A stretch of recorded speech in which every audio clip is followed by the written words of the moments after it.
morning, everybody. This is the third season of your presentations. And today you all are going to make presentations on cultural studies. So let us straight away start with our first presentation. AKASH will be making the first presentation on hyper-reality, surveillance, and fragmented identity in the Truman Show. Yes, please, you can start.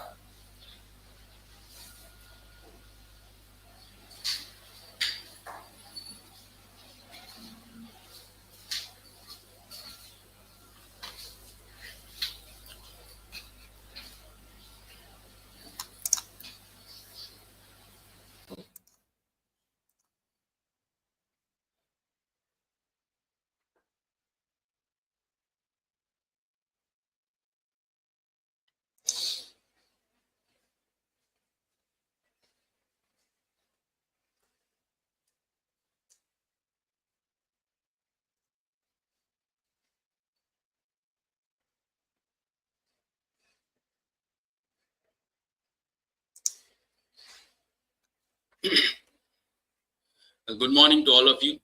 I am Akash, and today is the first day of our season 3 presentation. And my topic is hyperreality, surveillance, and fragmented identities in the Truman Show.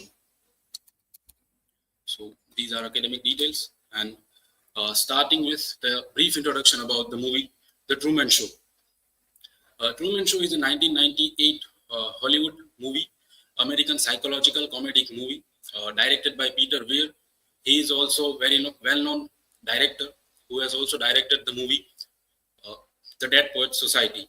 So this movie basically starring Jim Carrey, American comedian as an insurance salesman. To give you a brief about the story, this story is about, as I have said, Truman Burbank, an insurance salesman who is working in a corporate firm. His life is basically any other human being who is living normal life in Sea Haven town. But there is also one twist that his life has been subject of television show, a reality show, and unaware of that television show, he is subject of TV show that runs 24/7 on his life, depicting his private moment towards the audience, and audience are consumer of his private life, his love, friendship, and all the things. So in words of Michael Kokonis, he says that the film is reflective of problematics of postmodern condition in contemporary culture. And our quest here is to see that how the postmodern ideas that are abstract, which are presented in this movie. So moving further, this is my research question and hypothesis.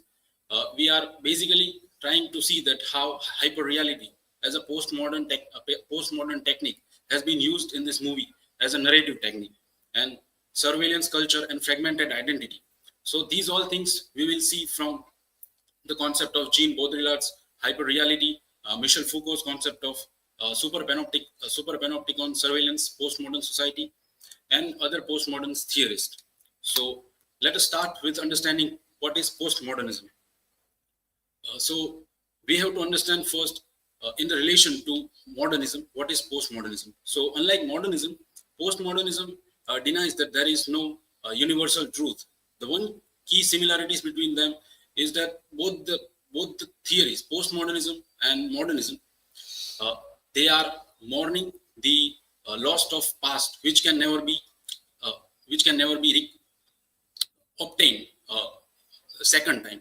So, but the key difference between them is postmodernist reveals that they are in a way celebratory in their nature, that they will be never be attained those golden days of past, and they seize the skepticism. They have developed skepticism to see the truth and grand narratives and the realities. So as I have said, that the hyperreality is used as a narrative technique in this movie. So hyperreality as a concept was given by Jean Baudrillard, a French theorist and cultural critic, in his book Simulacra and Simulations. So basically this concept is make emphasis on the loss of reality and authenticness. So in this concept, in the world of simulation, everything is replaced everything original that is replaced by copy of that, and these copies is so much in a media that uh, what we can say, originality is lost by the copies, and what we see is a simulation. This is also a reflection of the postmodern society also. That is what Jean Baudrillard says, that simulacra is never that which conceals the truth.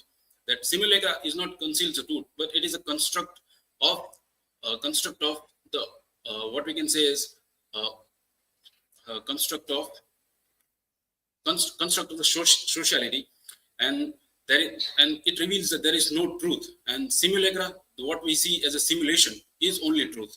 And there is also later concept of panopticism that also we can find here, that it was first propounded by Jeremy Bentham, who is England mid 18th century English philosopher, who has first propounded the concept of panopticon, and which was later adopted by Michel Foucault in his panopticism. So these are the words by Peter Weir, the director of this movie, who says that, as I've said, that the movie depicts hyperreality. So in that, they are after the heightened reality and artificiality. So they wanted to depict just reality and in a way exaggerated form of reality. So in a way, they have to work hard in that, and without making it more obvious to the audience, that they might think that Truman might have recognized earlier that he is living in the fake world or constructed world. So that is that. And let us move towards the hyperreality and constructed world. In the word of Jameson, who is a Marxist critique of postmodern society, says that what is commodified is not simply the image, but the lived experience itself.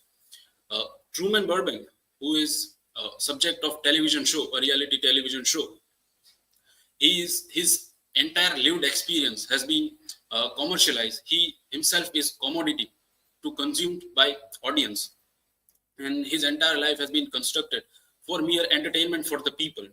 So that is the lost in the postmodern society, according to Jameson, the loss of identity and consumerism.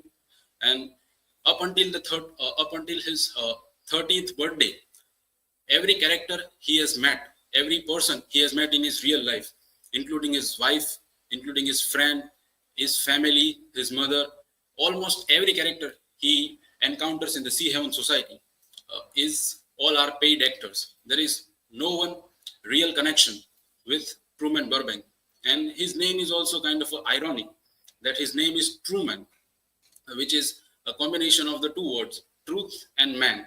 But in this movie, he is the only true man, and every other people are fake or constructed by Christoph. Christoph is a director of the show, the Truman Show, in which the story of Truman is depicted. So Christoph in the movie says that as Truman grew up, we were forced to manufacture ways to keep him on the island. And it is obvious that as we grow up, that we are developing a sense of reality about ourselves and about our surroundings. So in that, they have to do more efforts in capturing the Truman in the confinements of the Sea Heaven town.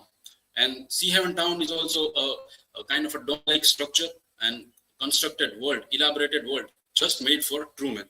And everybody, as I have said, everybody he knows are paid actors and are mere construct, a simulation that is constructed for Truman. So this is Sea Heaven Island, an earthly paradise. By looking at this, we might also feel that this is a utopian world, like utopian country, and why don't we also live in that? But it is not the case with Truman. It is just a simulation. That is the thing with simulation, that it makes us feel that it is utopian, but it is not so. And this is one of the particular famous scene from the movie. And in this particular scene, Truman is meditating on the beach, and at the same time, the rain is pouring on. Rain is start pouring on him, and the way it's pouring, it's only on himself, not any other thing. So this scene suggests that he lives in a different reality, not the reality which we live in.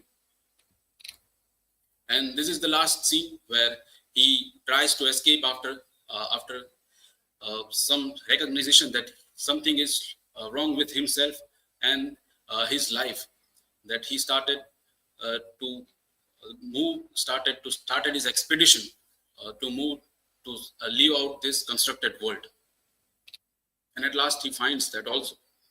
And these all things eventually led to Truman's fragmented identity. Like, it is obvious that if with you it happens that everything you have encountered in your life up until now, that all people are if paid actors, and everything that you feel is not true or it is constructed by someone else, then what will you feel?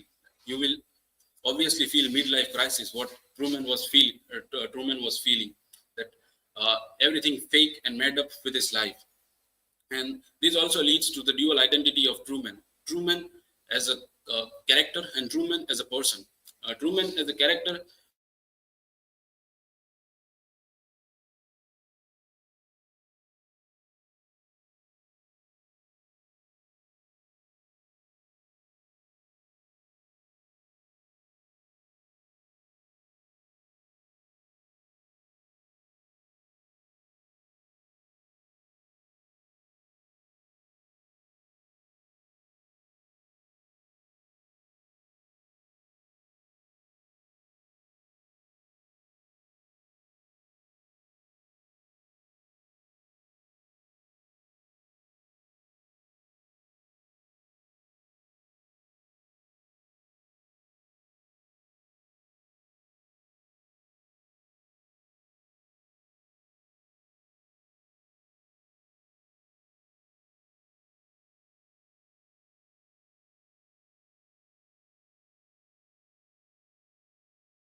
Hello, hello, hello,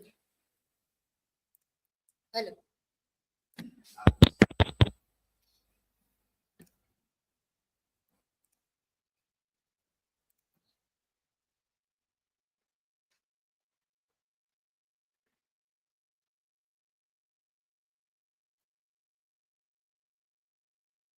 So Truman is basically a prisoner in his unique panopticon and bounded by the constraints that are made by Christoph, his god, or in a way his creator of the show, and also creator of Truman's identity also. So let us move further uh, with the words of Baudrillard, who critiques cinema and reality. And he says that between cinema and reality, there is a relation, and that is relation is negative relation. And why is that? Because cinema has, according to Baudrillard, has distinctiveness of its own. And its distinctiveness is that cinema is basically an art form. And art form as the cinema. Now in the postmodern society, cinema is losing its distinctiveness as art form. If you might watch older movies by prominent directors like Akira Kurosawa or Alfred Hitchcock or any other, you might think that there is a distinct storyline or in the techniques. So that is being lost by mingling of cinema with the media and television, and this leads to overlapping the reality and hyper reality, and which was presented by cinema in this modern day world. And let us move towards the critique of media. This does not only this movie does not only critiques the what we can say is this media in general, but it also critiques the print media. Any ordinary person or simple person at least considers newspaper as a reliable source or authentic source. But in this movie, this myth is also debunked, and in that you can see that the headlines of this newspaper, the best place on earth, sea heaven voted planet's top town, and who needs Europe. These all things are generated or constructed for Truman himself, because they wanted Truman to captain this generated dome. They do not want him to let him out from this constructed world. And Truman believes in dominant ideology and what Pierre Bourdieu says habitus. Habitus is a kind of a social construct in which people lives. So initially, Truman is a very kind-hearted person. We can see he also enjoys his living in Sea Haven town. And it's only after that one incident that his love interest says something of revealing the secret, that only he gets agitated and he wants to pursue his reality. But initially, he was not aware of that, and just like ignorance is bliss, he was happy with in his constructed world. And as we have seen, that Truman's life is ideal and desirable. As I have also said, that people have a tendency.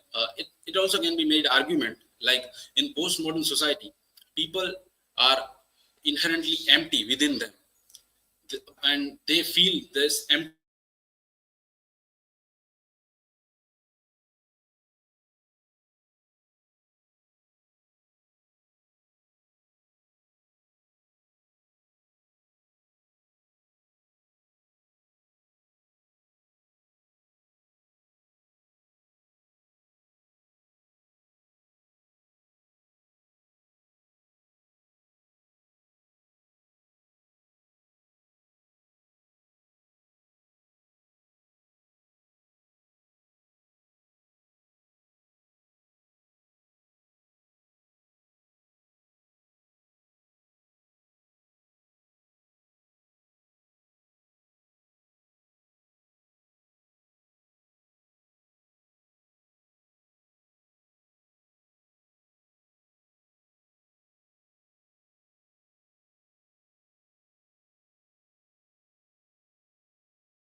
everything that we see on the screen of Truman Show, the movie, everything is for sale and everything is a commodity to sell. This picture you can see. She is Truman's wife, Merlin, and every time she encounters Truman, she always come up with some home utensils or home appliances, and unaware of Truman, she is doing marketing, or we can say she is advertising the product.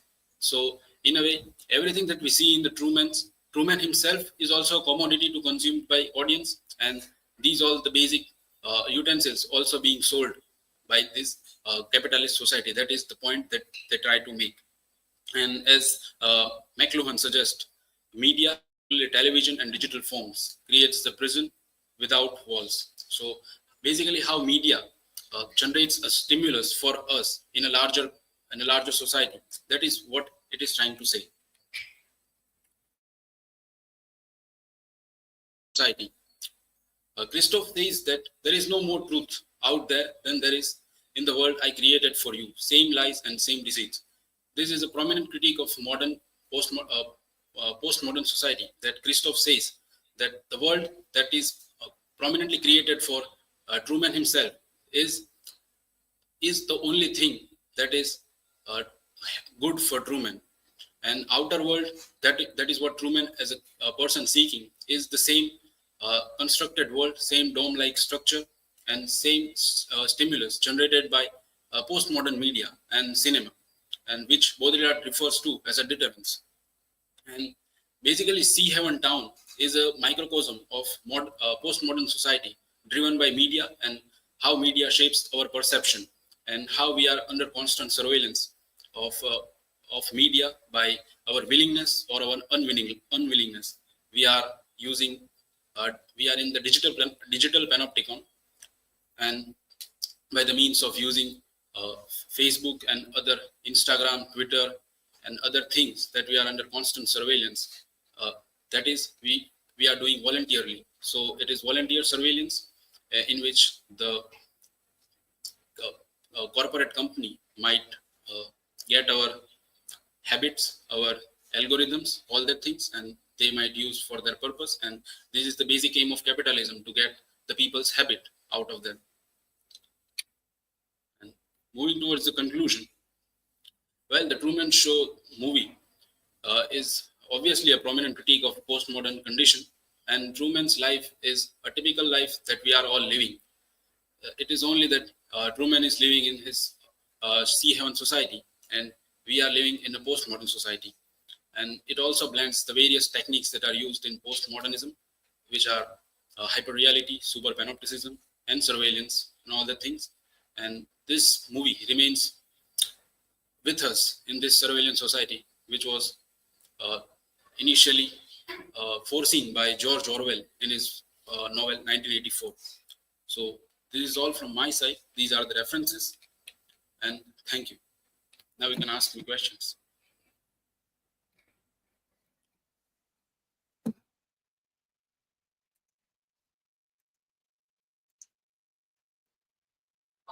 Akash, my question is, after living the hyper-real world, Truman finally disclosed reality.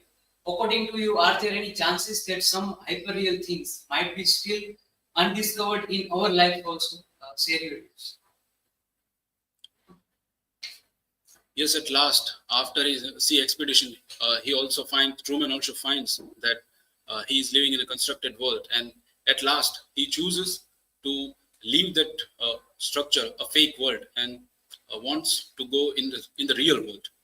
But in my opinion, and also Christoph also says that outer world is the same as he created for Truman himself. But in my opinion, it is better to be in outer world, and that we know that we are under the constant surveillance, and there are hyper real things that govern our lives, like we are using social media, and we present our ideal life, or we follow someone, media influencers. They also share their live photographs, and how they live and what is their culture. But these all are the stimulus. but still we believe them as we believe in them as the reality. So it is kind of a stimulus, and there are other things also that we don't know, but we are, if we look minutely, we observe minutely, then we can say that we are also living in hyper real world.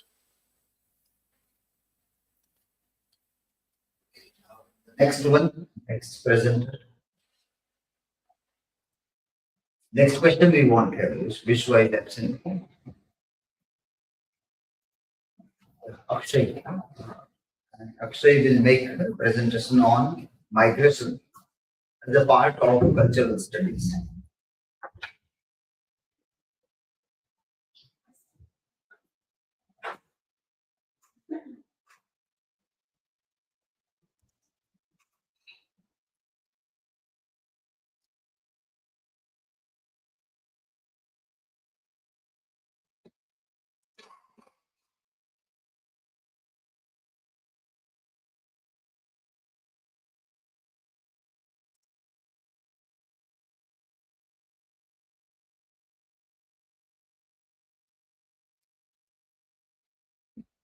So, hello everyone, very good morning to all. So today I am dealing with the topic migration as a part of cultural studies. This is my personal information. And what is migration? So we all know migration is a basic term that anyone who migrate one place to another place, move one place to any other place for living. So migration in cultural studies. So migration explores how people move across borders and the social and political impact of this movement. It examines issues of identity, power, belonging, and inequality, focusing on how migrants adapt to and influence new society. So migration is a basic term to move one place to another place. So how the migration works in cultural study. So in culture, we may find the migration give effect that one person who move one place to another place, and how the person effect on culture or the culture effect on him. This is the basic major terms in cultural study by migration. So in migration, VAGH gave the concept of super diversity. So super diversity in simple way we can say that not any one particular word, multicultural word we can examine that the super diversity moves beyond multiculturalism, recognition the complex intersecting identities of migrants. It shows how migrants creates new pattern of inequality and prejudice. So in the concept of super diversity, Vartovek describes some key variables. So country of origin, migration channels, legal status, human capital, and last access to employment. So in 2007, Vartovek introduced the super diversity concept. In this concept, this is saying like the many modern cities are not only the multicultural salad bowls. It has their original smoothies and many different ingredients in themselves. So migration and identity formation. So how migration affects on any particular identities of people or any culture that we may find. Migration plays a crucial role in shaping identity, as individuals often navigate between multiple cultures and social systems. It leads to the information of hybrid identities where migrants blend elements of their origin and destination cultures. This process of adaptation and the negotiation affect how individuals see themselves and are seen by others, often leading to complex experience of belonging, the exclusion. So in the shaping of identity migration, how migration affect to shaping identity in cultural studies. So in in that context, Homike Baba analyzed this identity formation. So in that concept, he gave the concept of the third space. The thus third space emerges in colonial and post-colonial context, where new cultural meaning are created through migration, cultural translation happens in these in between spaces where diverse identities interact and evolve. Hybrid identities challenge colonial authority by resisting fixed cultural categories and blending different cultural influence. So, in this concept of identity, Homike Baba gave the concept that any migration by the migration, any person or culture have different effects, and by that effect we may found extremely new things. Like imagine you are baking a cake, and when you mix flour and water, you don't just get a wet flour, but you get something entirely new thing. That is the main concept of this third space. So migration in post-colonial context. So in post-colonial context, migration is deeply influenced by the historical legacies of colonialism. Movement across borders is not only shaped by economic or political factors, but also by the enduring effect of colonial power structure. Migrants often face racial and cultural discrimination, and their experience are informed by historical inequalities between colonizers and colonized. So, in post-colonial context, the migration effect that how they maintain the basic inequality and racism. So, in that context, Grossfogel give the concept. In that context, colonial power structure continues to shape migration patterns. Racial hierarchies influence how migrants are treated and their integration experiences. Decolonial perspective challenges dominant narratives, advocating for more nuanced understanding of migration beyond colonial legacies. So now globalization and transnationalism. So globalization has transformed the modern world into a network of interconnected system, transcending national boundaries. Arjun Apudurai's framework of global cultural flows highlights how different dimensions of globalization interact, creating a complex and dynamic transnation national landscape. So, in the concept of globalization, Arjun Apudurai gave the concept of global cultural flows. He gave 5 major concepts on it on his thesis, like 5 rivers flows in around the world. The first one is ethnoscape, flows of people, migrants, tourists, and refugees shaping the cultural diversity. So, how migrant people shaping the cultural diversity, that is the major concept of Apudurai's this framework. In this ethnoscape, we may find the example of international students who migrate one place to another place for their studies. So mediascape, global spread of media and information influencing perception. So social media uh, also uh, played a very important role to it. Like we may find that K-pop culture or K-pop songs are now spread across the world. A technoscape, movement of technologies driving global connectivity and innovation. So technoscope, in this concept we may find the example of technologies, like we all have the mobile phones at everywhere. Finance cap, so rapid movement of capital integrating global economy.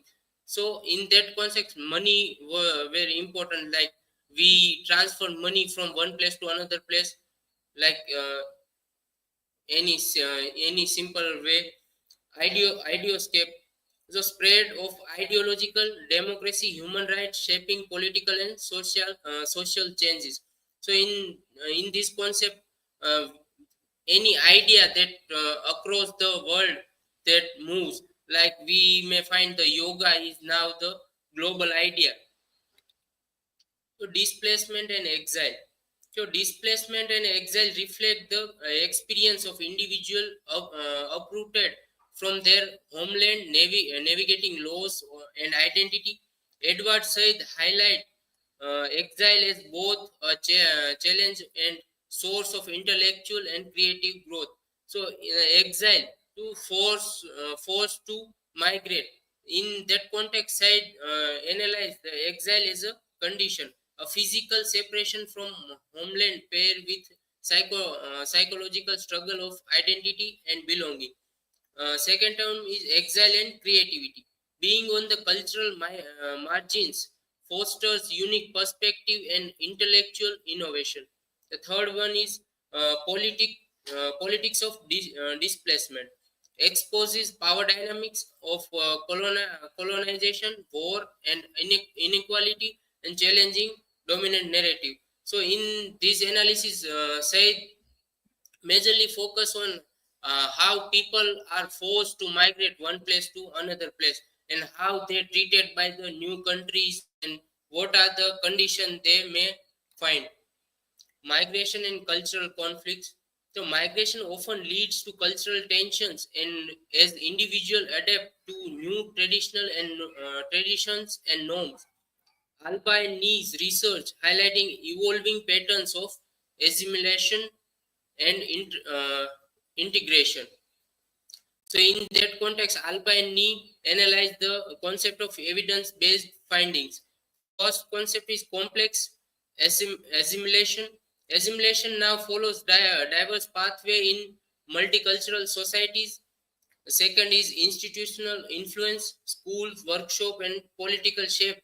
As we may find out that example of school, workshop, and policies shape migrant integration. Third one is fluid social boundaries. So ethnic, religion, and class divisions are becoming less rigid, fostering cultural exchange. Now, representation of migrants in media. So how media shape their representation, that how the people migrates, and what are the terms they uses. Media plays a significant role in shaping public perception of migrants. Blake et al.'s analysis highlights how media represent, influence societal attitudes and polemic. So Blake et al. Give research on how the media represent the migrant. The first to give media framing and public perception. So migrants are often framed in ways that evoke fear of sympathy, significantly shaping public opinions. In second term, underrepresentation of migrant voices. So migrants' own perspective of experience are rarely featured, and leading to one-side narratives. The third one is impact on policy formation. So media coverage influence policy debates, often swaying and decision toward restrictive of supportive measures. These analyses underscore the media's powerful role in constructing narratives and around migration and its consequences. So, conclusion. So, globalization, migration, and cultural conflicts are interconnected force shaping the modern world, from Apudharai's global cultural flows to Said's exploration of exile, and Nee's insight on migration, and Blake et al.'s finding on media representation. The themes discussed highlight the complexity of our traditional era. These frameworks reveals how movement of people, ideas, and cultural reshapes identities, challenges boundaries, and fosters both complex and creativity. Understanding these dynamics is essential for fostering inclusion, equality, and meaningful dialogues in rapidly evolving the global landscape. So these are my references. Now for questions.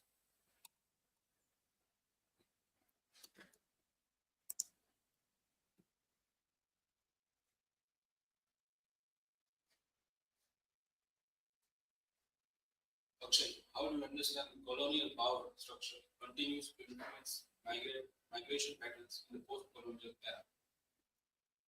Yes, so colonial power structure helps to migration patterns uh, by the maintaining the inequality and by favor any particular group or regions, and it affects their who migrates, the reason of migration, and how the other country or the other new place where they migrate are treated. Yes.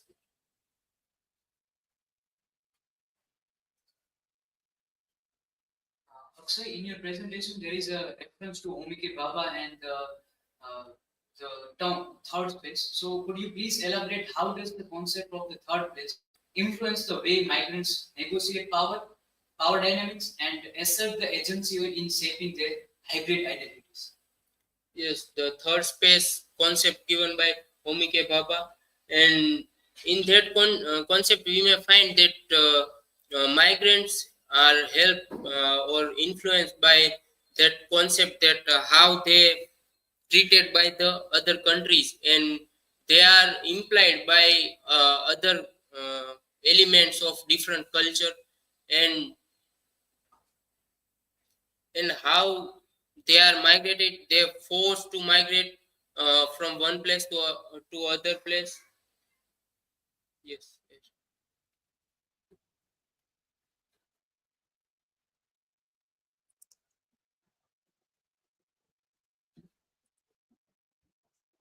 Okay, so the next presenter, GOHIL. It will be on swipe, scroll, repeat, the rise of short form video in digital culture.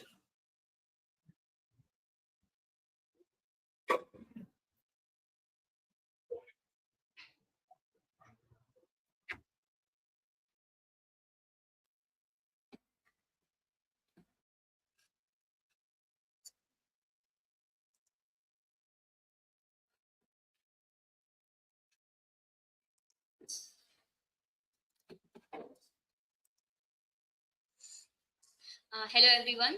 My presentation for today is Swipe, Scroll, Repeat, the rise of short form video in digital culture. These are my academic information.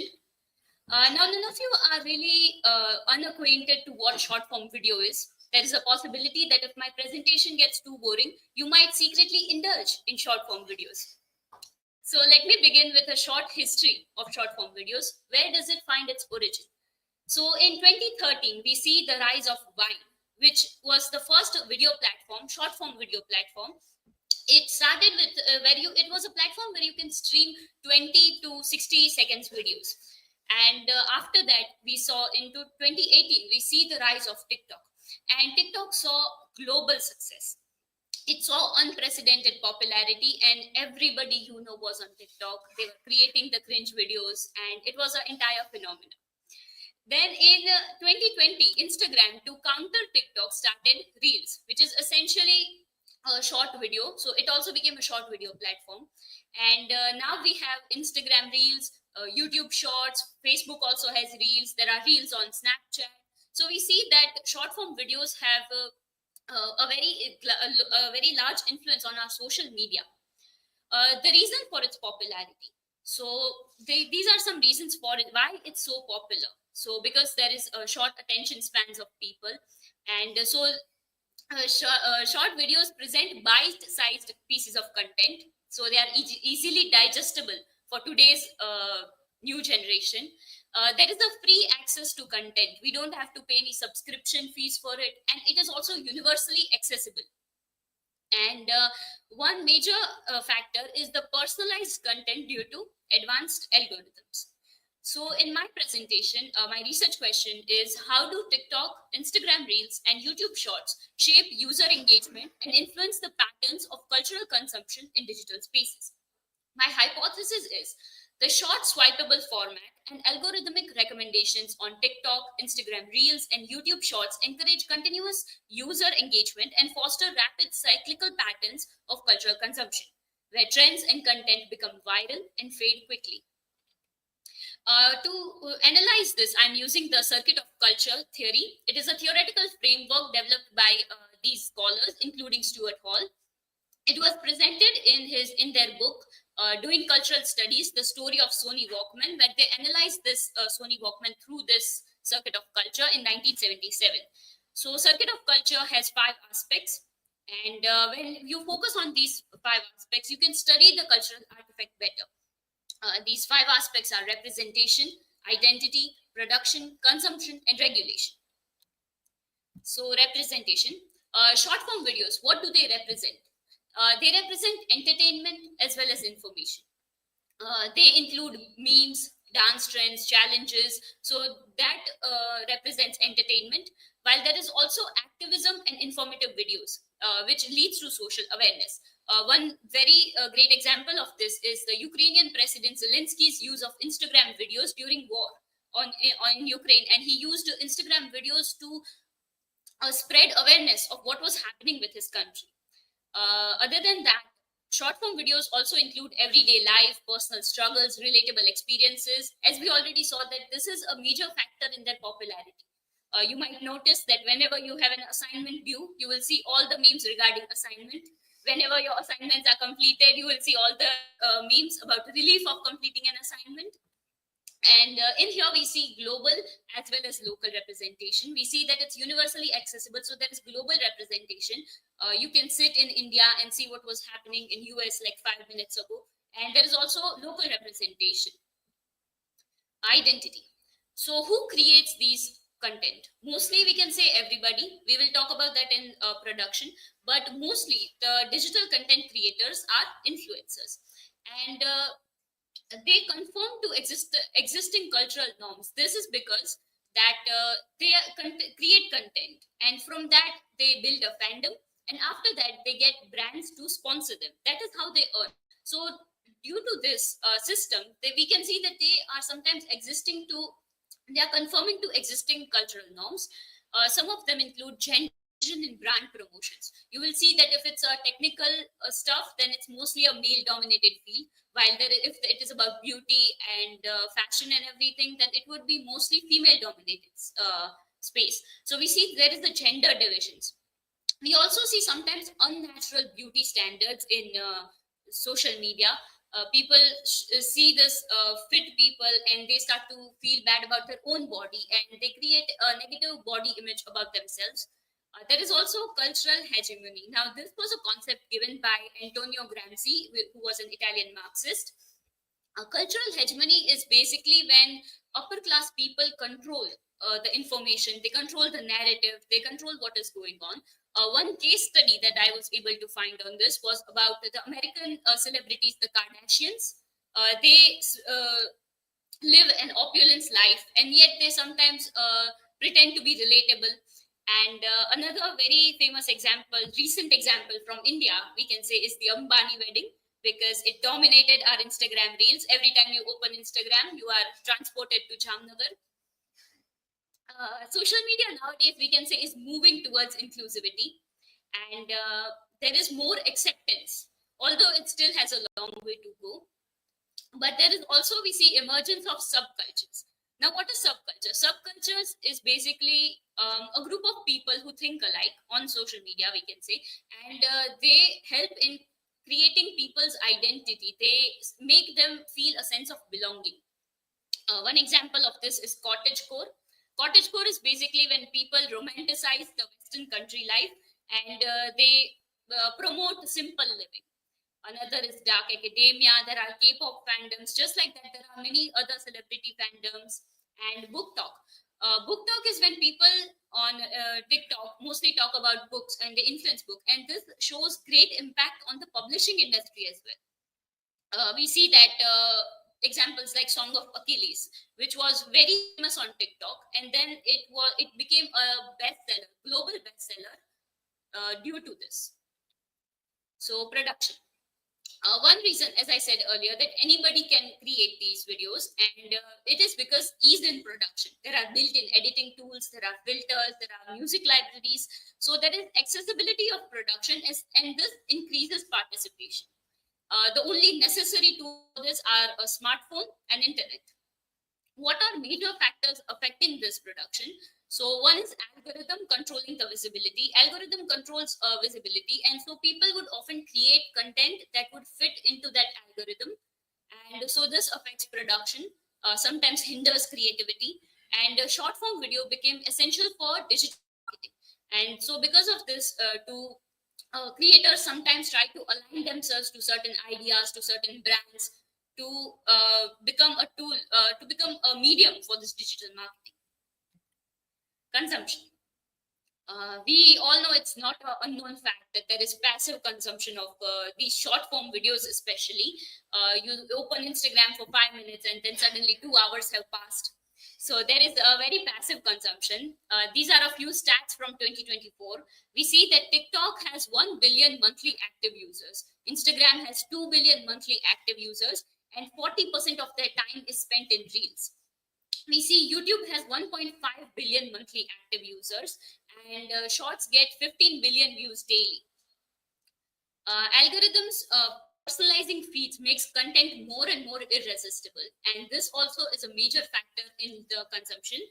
And there are also documentaries like The Social Dilemma that shows how algorithm functions and gives us an insight into what is happening. Risk to these passive consumptions. There are many risks to this passive consumption. Major are erosion of attention span. After spending all your day on such short video platforms, you will see your attention span reducing. There is reduced academic focus and mental health concerns as well. Now, cultural impact. The cultural impact of this short form videos is undeniable and great, of course. It influences our fashion choices, our lifestyle, our humor. The memes that we see, the reels that we scroll, they are not limited to our phone. We find them coming into our real life as well. And this is called brain rot humor. So it is when you are talking about a serious issue to someone and they would say, "Cheen tapak dum dum." So that is brain rot humor. Many professors might reference Gujarati songs regarding Garba and matching clothes in their lectures as well. So that is also an example of this. There is also a cultural impact on language. We see an increase in abbreviation, acronyms. There are emergence of words like Riz, which won the Word of the Year 2023 from Oxford Press. There are words like red flag, cap.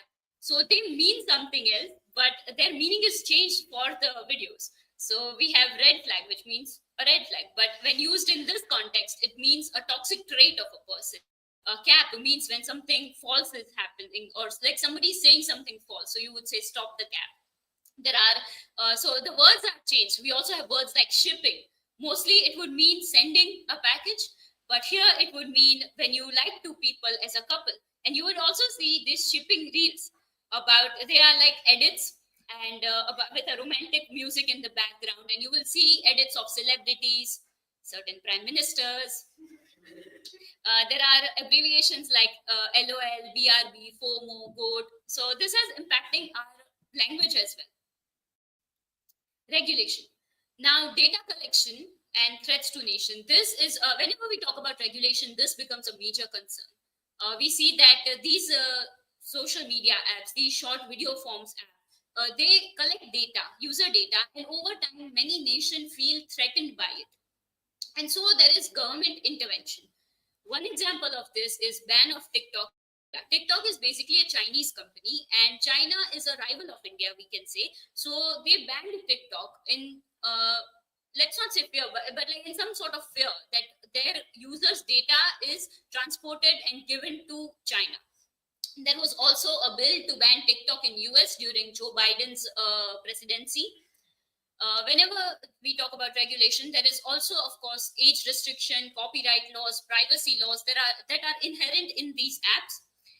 And there is always the topic of censorship versus freedom of speech. Social media apps, these short video formats, they become a tool for freedom of speech, and suppressing them is always this, people always revolt against it. There is also this book, The Revolution Will Be Digitized, by Heather Brooke. She's a famous journalist, and she has written about government control of information and the balance between freedom and security. Interconnectedness of the circuit. These elements do not exist in themselves. They are connected to each other. They influence each other. So the circuit of culture is interdependent, and the five elements constantly influence and shape one another. How do they do this? We see algorithms, which is part of production, amplify certain trends. Then these trends shape identities. They create subculture. Identities shape engagement patterns. So that comes into consumption, and consumption demands regulation. Regulation in turn influences production. So we see that all the five elements interact with one another and influence one another. So to conclude, we saw representation, identity, production, consumption, and regulation of short form videos and how they influence one another. To conclude my presentation, I would like to say that short form video platforms not only shape how we consume culture, but also how we perceive and participate in it. The swipeable format and algorithmic curation encourage addictive engagement by constantly delivering personalized, trend-driven content. These are my references, and thank you. Now for your questions.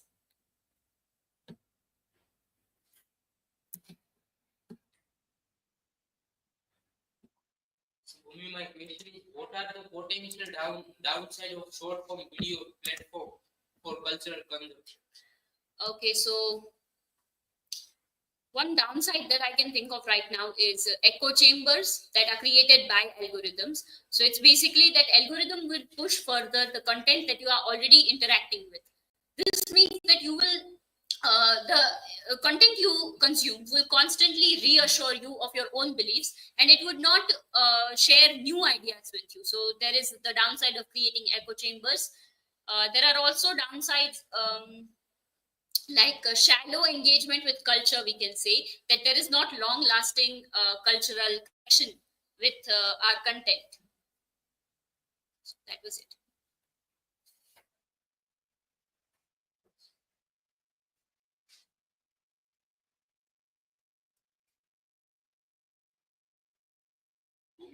In what ways do you think consuming short videos or Instagram reels influence young minds and impacts their ability to think critically? Okay, number one, we said, of course, the short attention span, and it makes us incapable of focusing a long time. If you use these platforms, then your brain gets addicted to the dopamine releases that it gets with every swipe, every like, and you get very addicted to it, and you find yourself not focusing on things that actually matter. So that is a difficulty. And yes, the influence on young mind is very much, and that is why I think people are threatened by it, because if the young generation is spending all their time on these videos, then how are they going to manage the other things? So that is it, and thank you.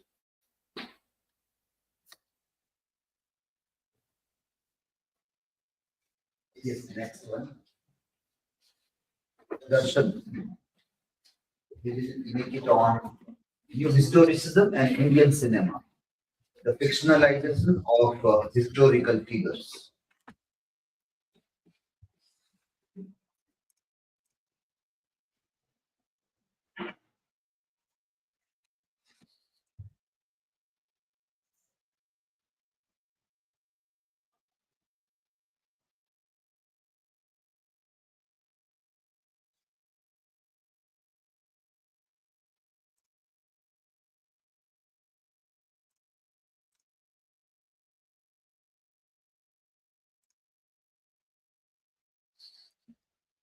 A very good morning, everyone. On the first day of the presentation, I am here with the presentation on new historicism and Indian cinema, the realization of historical figures. This is my personal information. So, in this presentation, we will explore that how new historicism reveal films and how it portrays their significant in our society. And with the case studies of selected films, we'll try to see that how it constructs the historical memory by blending real events with the creative storytelling and shaping collective perception while raising question about historical accuracy. My research question for this in this presentation is how do Indian historical film blend facts and fiction, and what impact does this have on historical memory and accuracy? So what is New Historicism? New Historicism is a theory that emerged in late 1900s, largely influenced by Stephen Greenwald. It views story not as isolated tales, but as a product of specific historical and cultural context in which they were created. As a literary theory, New Historicism is quite contrary to the theory of New Criticism, which only focuses on text. New Historicism challenged the idea of a single true history, recognizing that different groups or individuals may have different perspective on what happened. The theory draws on the works of scholars like Clifford Geertz, Michel Foucault, and Louis Althusser, who emphasize the role of power and social norms and ideological control in shaping stories. By applying New Historicism to films, we uncover how history is portrayed, interpreted, and often reimagined through the lens of cinema. And to applying New Historicism to films, as we have discussed, are more than just stories. They are important cultural pieces that contributed to conversation about history during their time. Filmmakers interpret and represent historical events, figures, and broader culture environments through cinema. First, films capture and reflect the gist, or we can say the spirit of the era, showing attitudes and concerns of the time. Costume, architects, and landscape serve as the visual cues to historical period depicted in the film. Filmmaker use language to reflect the historical context and time period through the words and dialogues of the characters. Now let's jump into the case studies. In the case study, I have taken first film as Ashoka 2001 movie. It is a historical drama based on Emperor Ashok, which belonged to Maurya dynasty. Around 200 BC, Ashoka holds a significant political position in Indian subcontinent, and after the devastating Kaling War, he embraced Buddhism, dedicated himself to peace, compassion, and non-violence. His rule became a symbol of tolerance.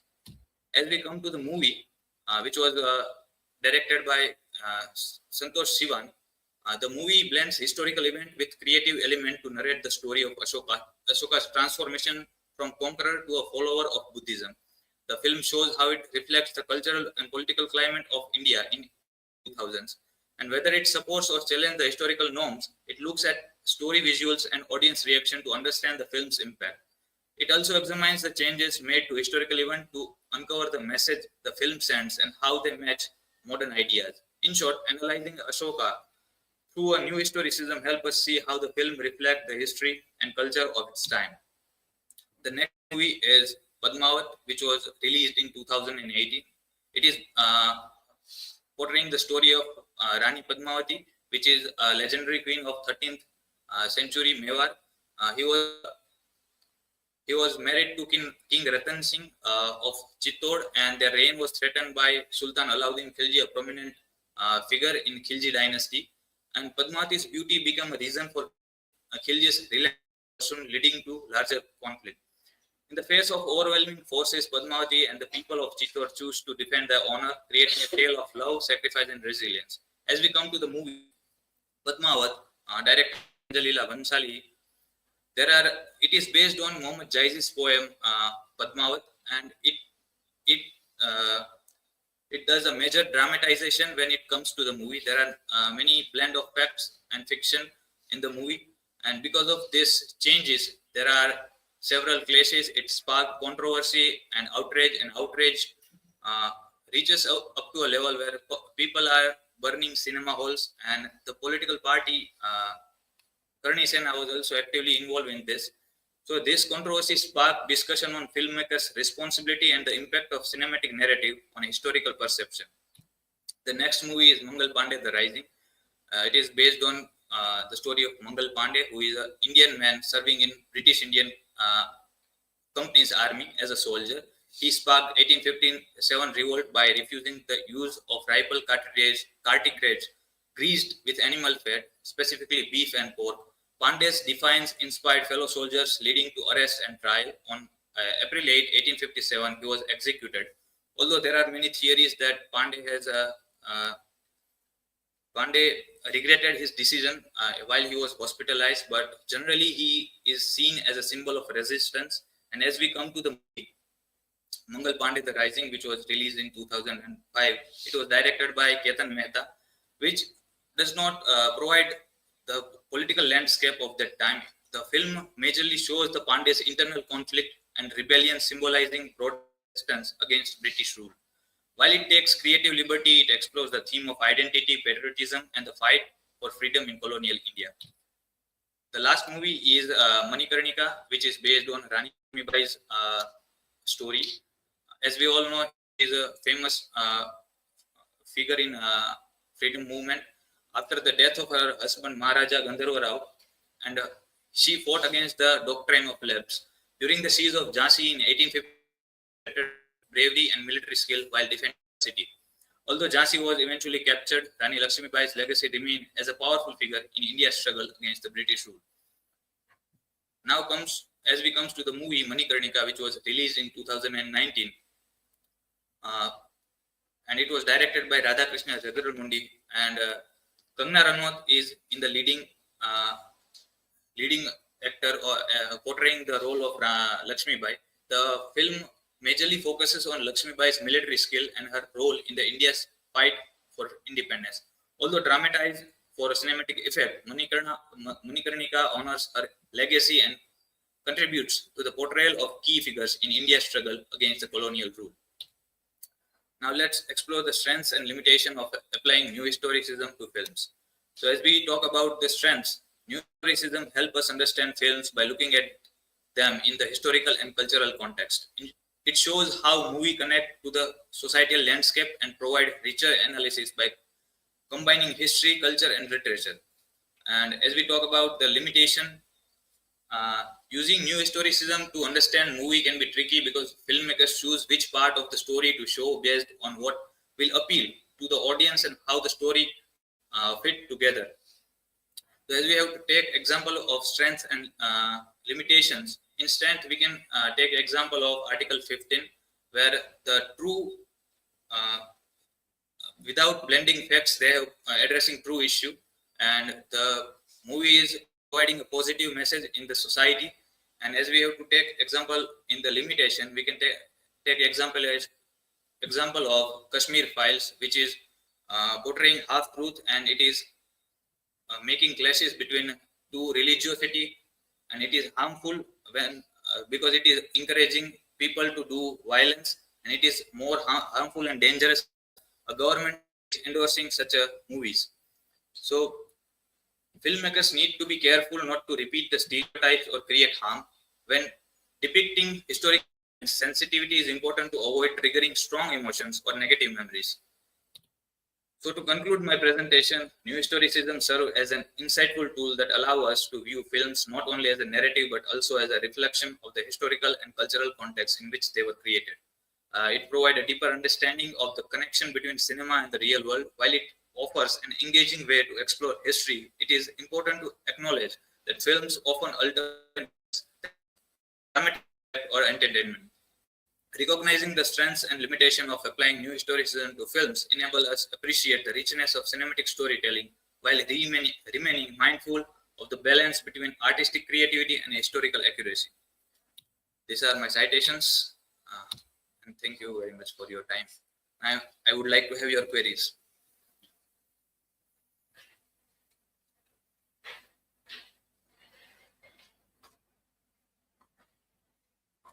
Darshan, my question is, what are some other films that can be cited as an example in this context?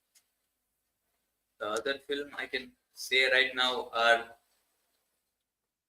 one is Tanaji, the Unsung Warrior, and the second film could be Bajastan.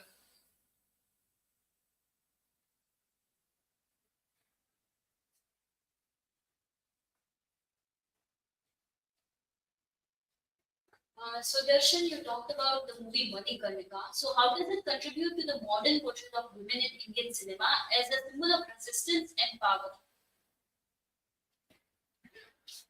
So, through the character of Rani Lakshmibai, it highlights the strength, courage, and resilience.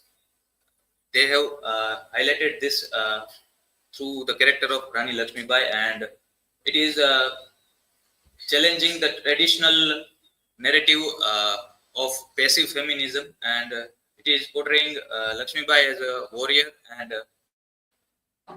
against the oppression. Thank you very much.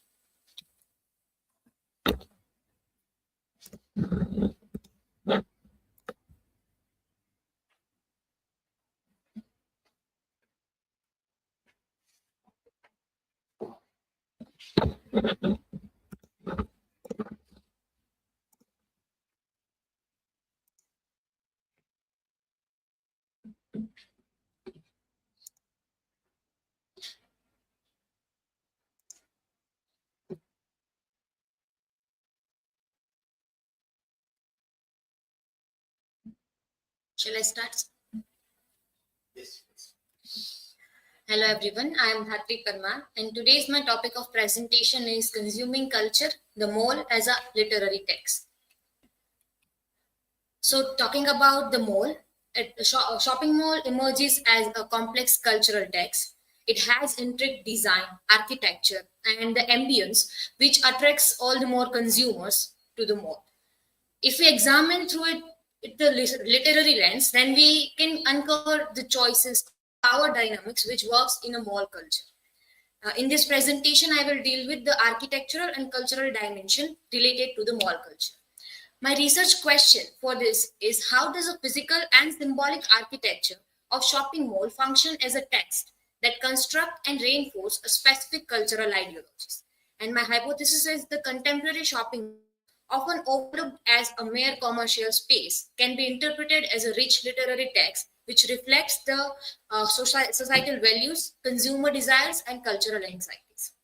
So talking about mall, John Dion said that, I quote, "Mall are toy garden cities in which no one lives but everyone consumes," unquote. Now this is very idea that this is a very utopian idea of the mall, that it is a very perfect space.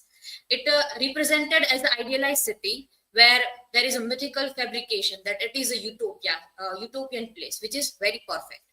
In a reliant city, image is to express structure within the urban structure. Ihab Hassan once said that invisible imagery made of dream and desire, agent of all our transformation. So basically, when we go to the mall, we have the kind of an action or a kind of a theatrical performance we do in the mall.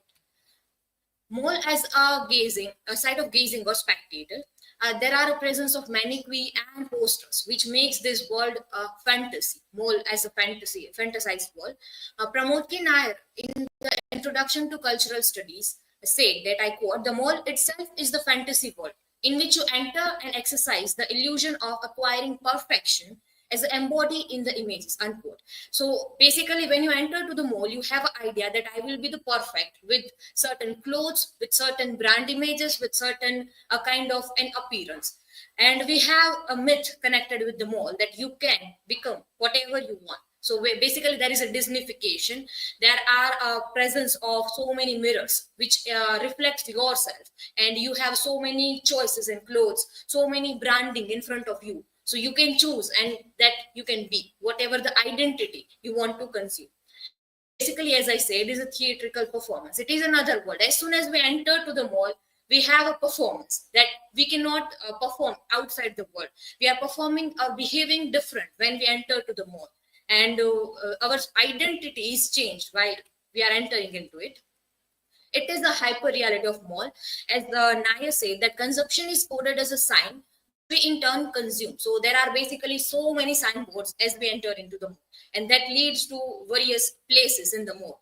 And that we consume, that this is a kid section, this is a women section, this is male section, or this is a grocery store. So that sign sections become a site of consumerism. So from going there, reaching there, we started consuming that.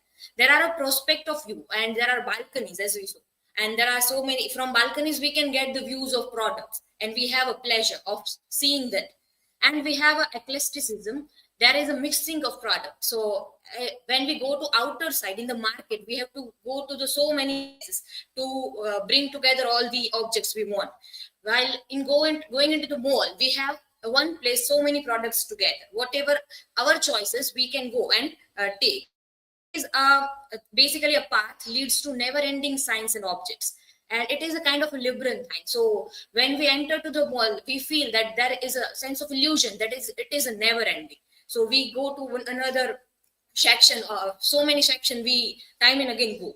And the glass, this is the main thing that attracts the consumer, because there are glasses and the products are visible to you, and now that's create a sense of belonging or sense of longing of that product, and that creates a consumer attraction to the consumers.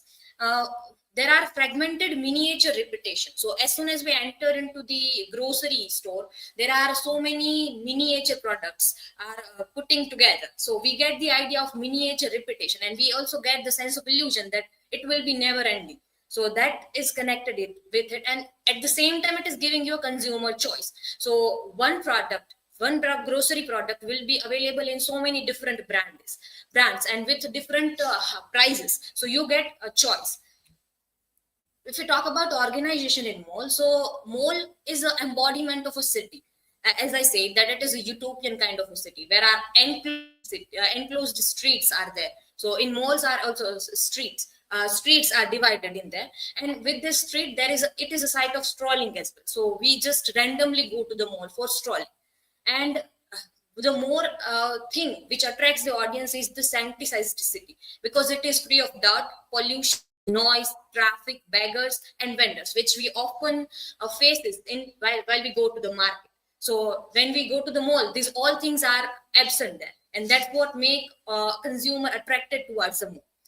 It is more organized, and there are, as I say, there are signboards to lead. So if there is a signboards is available, you got the idea from where to go, you wanted to go where. So that is also a kind of organization of mall. And another thing is the secure place. So as soon as you enter to the mall, there is a guard, so you have a sense of security, and there are so many cameras, so you have a sense of security that we will not have any kind of a threat as we have normally in the marketplace. We have the threat in. Most of the research scholars argue that mall is an escape for the people. Basically, in the first world country, malls are situated outside the city, but in the third world country, malls are situated center of the city. So it is a kind of a profit of them that putting a mall center within the center of the city make more the place of a mall more consuming in that case, because it is available in the center. If we talk about mall as a therapeutic space, then it doesn't have a sense of history. As we have normally in the street, we have names of people connected with this. This is this road, or this is this place. Where in the mall, we have a sense of presence. This is grocery store. This is kind of for clothing. This is, so we have a presence. So there is no sense of history in the mall. At the same time, it is a postmodern place where individual is just individual, regardless of their caste identity, their religious identity. They are being individual, or just, for instance, we can say that as it is there that I quote that individual is consumer beyond any identity. The image of shopping mall will be more social than comparable image of a downtrodden shopping area, and that's why people time and again choose to go to the mall rather than going to the mall, rather than going to the city or marketplace. Mall scholars argue that is a highly feminine space, because female have a sense of security within the ambience of the mall, and that's why they choose to go to the mall most of the time, because you have a sense of security as well, and you can strolling, and there is no a sense of threat of loiter people there. So in that way, it is a feminine space. And it said that mall, while giving you illusion of freedom, does control your route movement. So we have a sense of illusion that we are going by our choice, but the signboards are situated in such a way that it control our movement. So when we are trying to go to the out, when we are going out of the mall, there are, beside the signboard of that, there are another signboards which leads to another pathway inside the mall. So we also get the idea that let us go one more time. So now that is choice. They control our space, and another is secure from stray animals and plant lives as well. So we time and again have this problem of cows sitting on the road, or while we're going into the market, we have this problem of people coming and going, or even the dirt we saw in the market. That is totally absent in the mall. And it is basically a space of a privatization of public space. So it is highly private, where there are a multi national companies or are available there, electronic device or so many companies, including the entertainment, including the other brands as well. So it is a globalization where we can find the McDonald's as well, we can find a Subway, and at the same time we can find a local vendor or local shop of eating foods. Food stalls are there, so there is a combination of both of them. If we're talking about hybridity of the mall, then it is a picnic, romantic public park, shopping, and relaxation spot. So everything we got at the one place, and that's why if we have a choice to go outside, we most prefer the mall. That let us go to the mall. And it is basically a combination of both leisure and recreation, because you have entertainment on hand. You can go to the game zone, or you can visit a theater in the mall as well at the same time, and you can do the shopping as well. So another most attractive thing is window shopping. You can just go and try the products and come back without buying it. So no one will ask you about that, and don't have that sense of guiltiness in yourself. So that is window shopping that attracts audience. And another is airport mall, which in the time that you are waiting for the your plane or your flight, you have a time. So they made a mall. So you go to the mall. So this is an unnecessary buying of the things during you visit to the airport. So airport mall is one such idea. And it attracts youth, of course, because it is a kind of being a space for interaction and attraction. Because you can go there with the friends and even with the family without even having any hesitation. There is control time. So you lose the sense of time and weather. Whether outside there is a monsoon, winter, or summer, the mall will be of same temperature with same lighting without affecting anything. Now that's what make it like idealized space. So you don't have to worry about the outside world. So as Nair argues that it is a quote, mixed reality is of the artificial with the body, unquote. So you yourself with the product, you both combine together, and that's what make your reality with this consumer product and the individual. That's what make the reality of the identity of the people within the mall.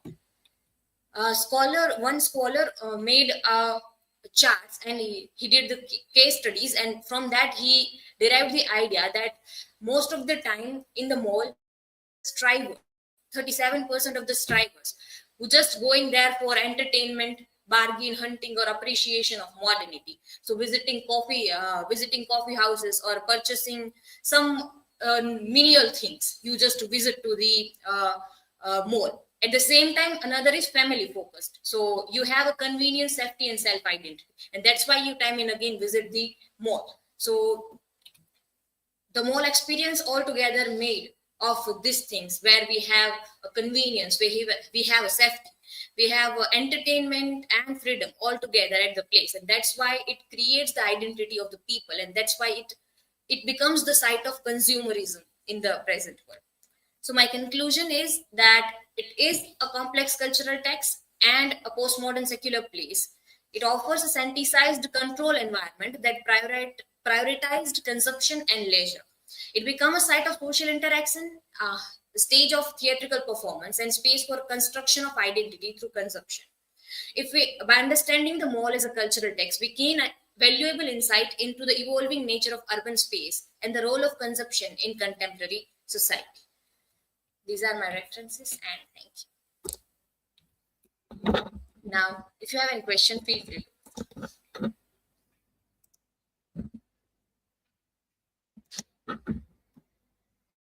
So I think my question is, what are your views on how the mall seen as literary text reflects the effect of globalization of culture and identity? So while viewing mall as a literary text, there are both kind of brandings are there, and with the globalization. We have international brands are also available, like trends and other, which are being global and getting in everywhere, every place. So that is creating a space for that and culture and identity. So basically, it makes the culture where people are embodying in such a way. So you are longing for some such brand like Gucci, for example. So you are getting that from this globalization, the Gucci brands come, and from that, if you have a Gucci brand, if you have a Starbucks coffee in your hand, then you are having an identity. So the different identity or different culture is emerging of having just Starbucks coffee with your name, with the cup, and you are having a Gucci t-shirt, which can be available in local market with low prices. So it makes the culture, or it creates the identity in that way.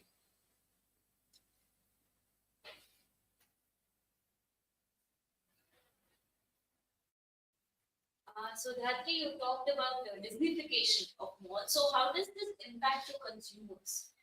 Okay, so Disneyfication basically is connected. As we entered into the mall, there are the mannequin is putting in such a way that it attracts the people. At the same time, the architecture of the mall. So there are a kids zone in the downside. So as soon as you enter there, so the architecture is like that. So kids are attracted towards that, and they ask for that. So that impacts the consumer. So kids will ask that we want to go to the game zones on that. So in that way, the Disneyfication. Another thing is that you can, as I said, that it is a theatrical performance. So you can wear a clothes or you can see yourself in the mirror. So that is also a Disneyfication. So where you wear the dress you wanted to and take a photos and imagine yourself in that dress. So that also attracts the consumer in that way. And of course, yes, that is. Thank you.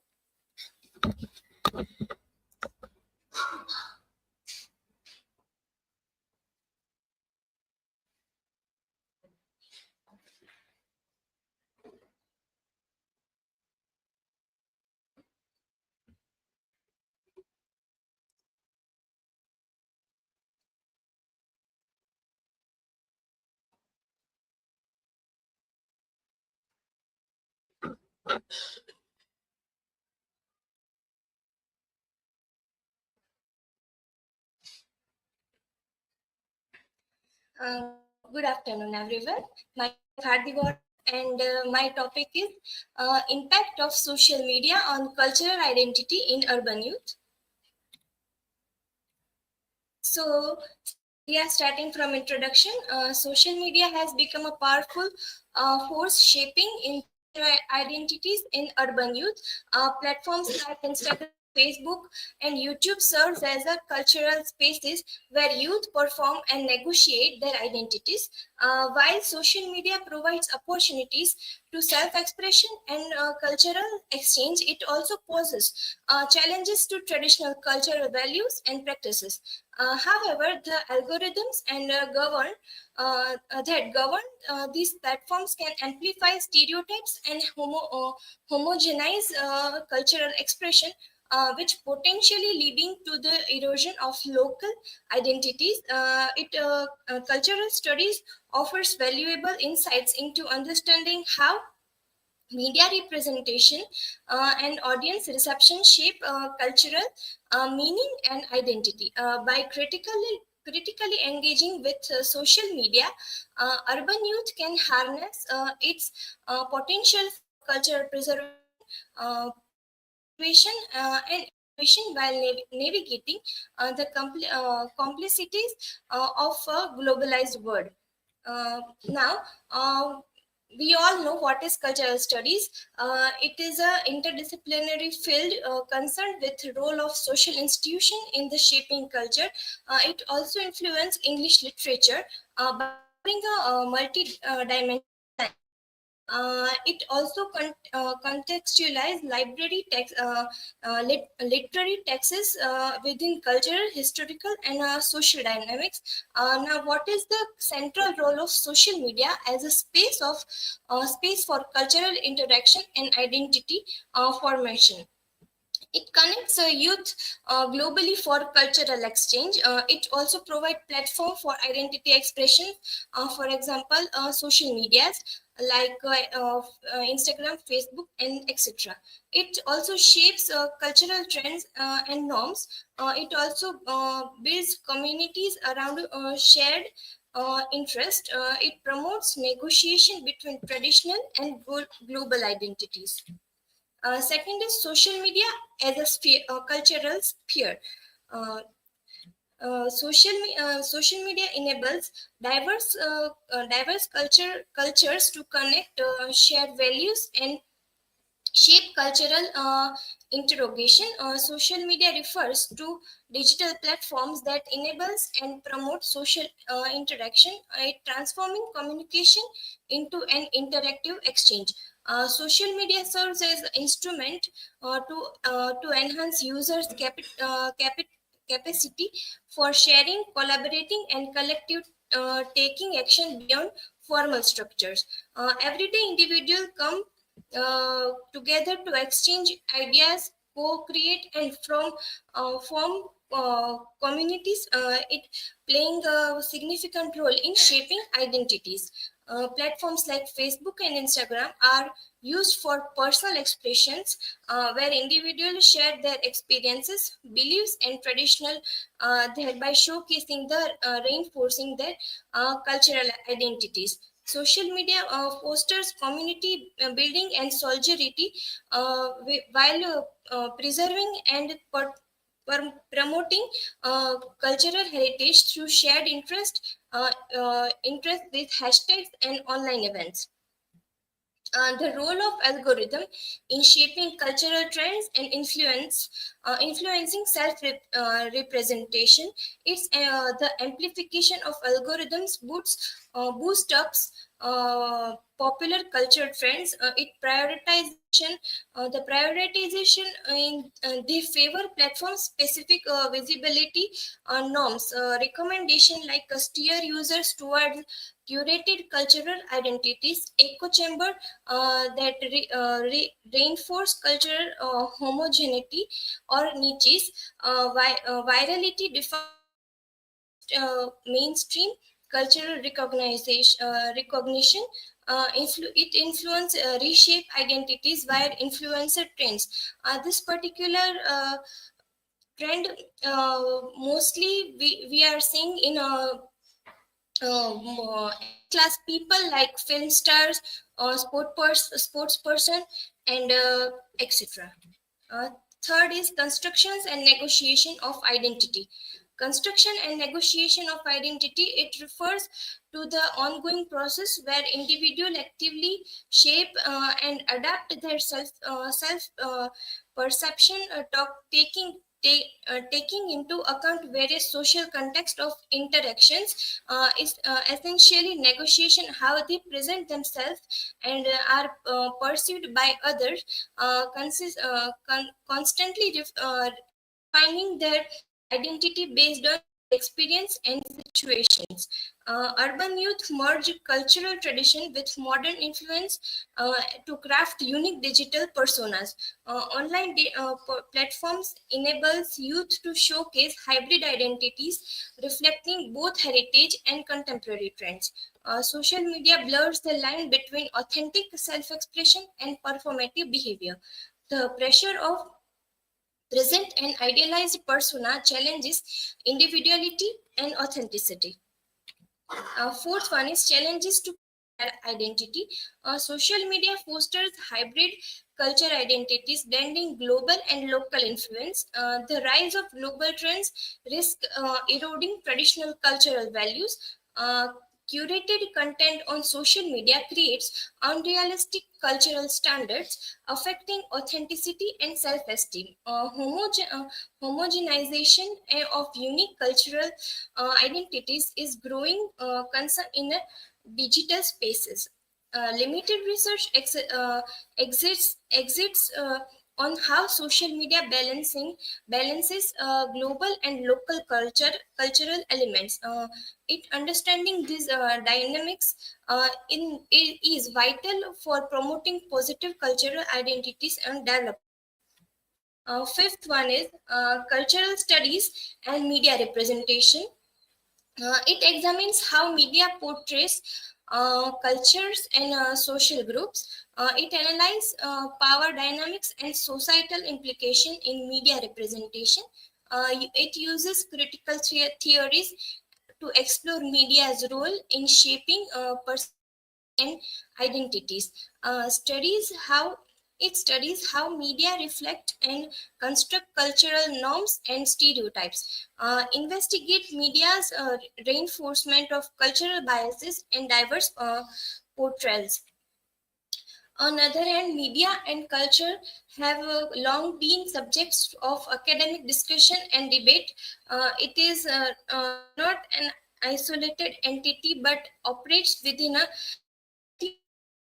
cultural context. Media disseminates dominant ideologies and shapes cultural narratives.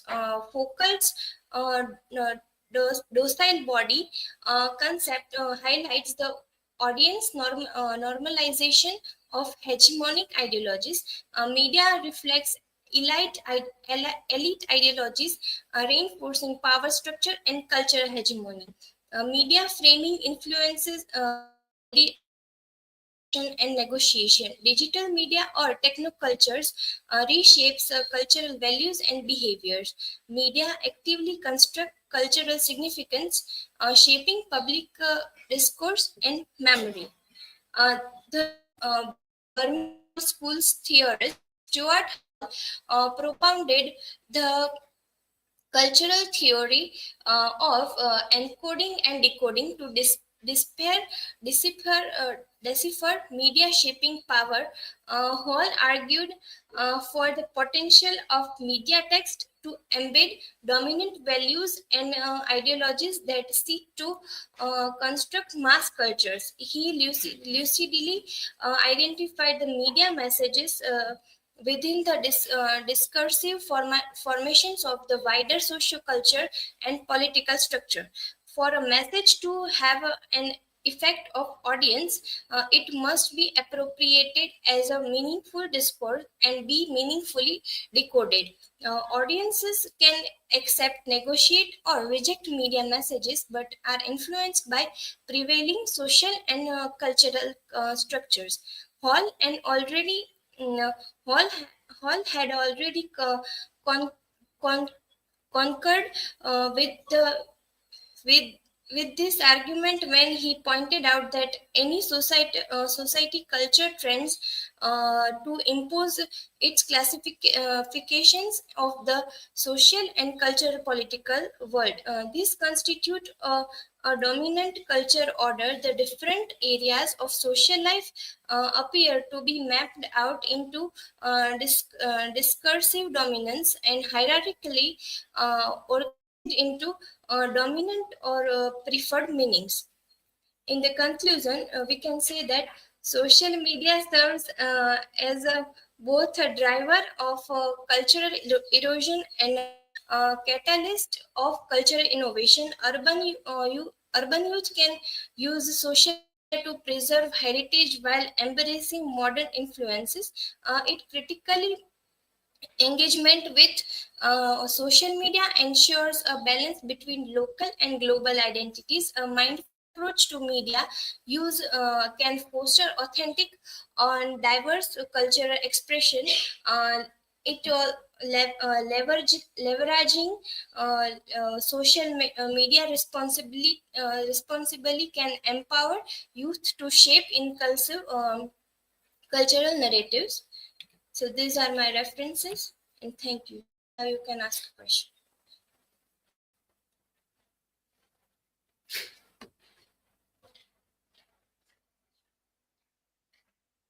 So, ultimate question is, how does social media shape cultural identity among urban youth? Social media amplifying the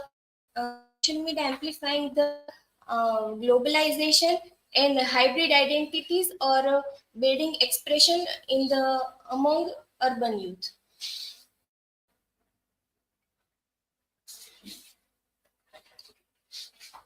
Adi, my question is for you. You said that media reflects elite ideologies. In what ways does it affect the masses? Yes, we all know that elite ideologies like film star, sportsman, and in Bhumiba's presentation, she gave an example of Ambani's marriage, and all those things are reflect uh, in a, in our masses, like that they middle class people are thinking that we are not celebrate our festivals, or we are not able to we are not able to do such a kind of that grand weddings like that Ambani's and etc. That's why the it media reflects to the masses.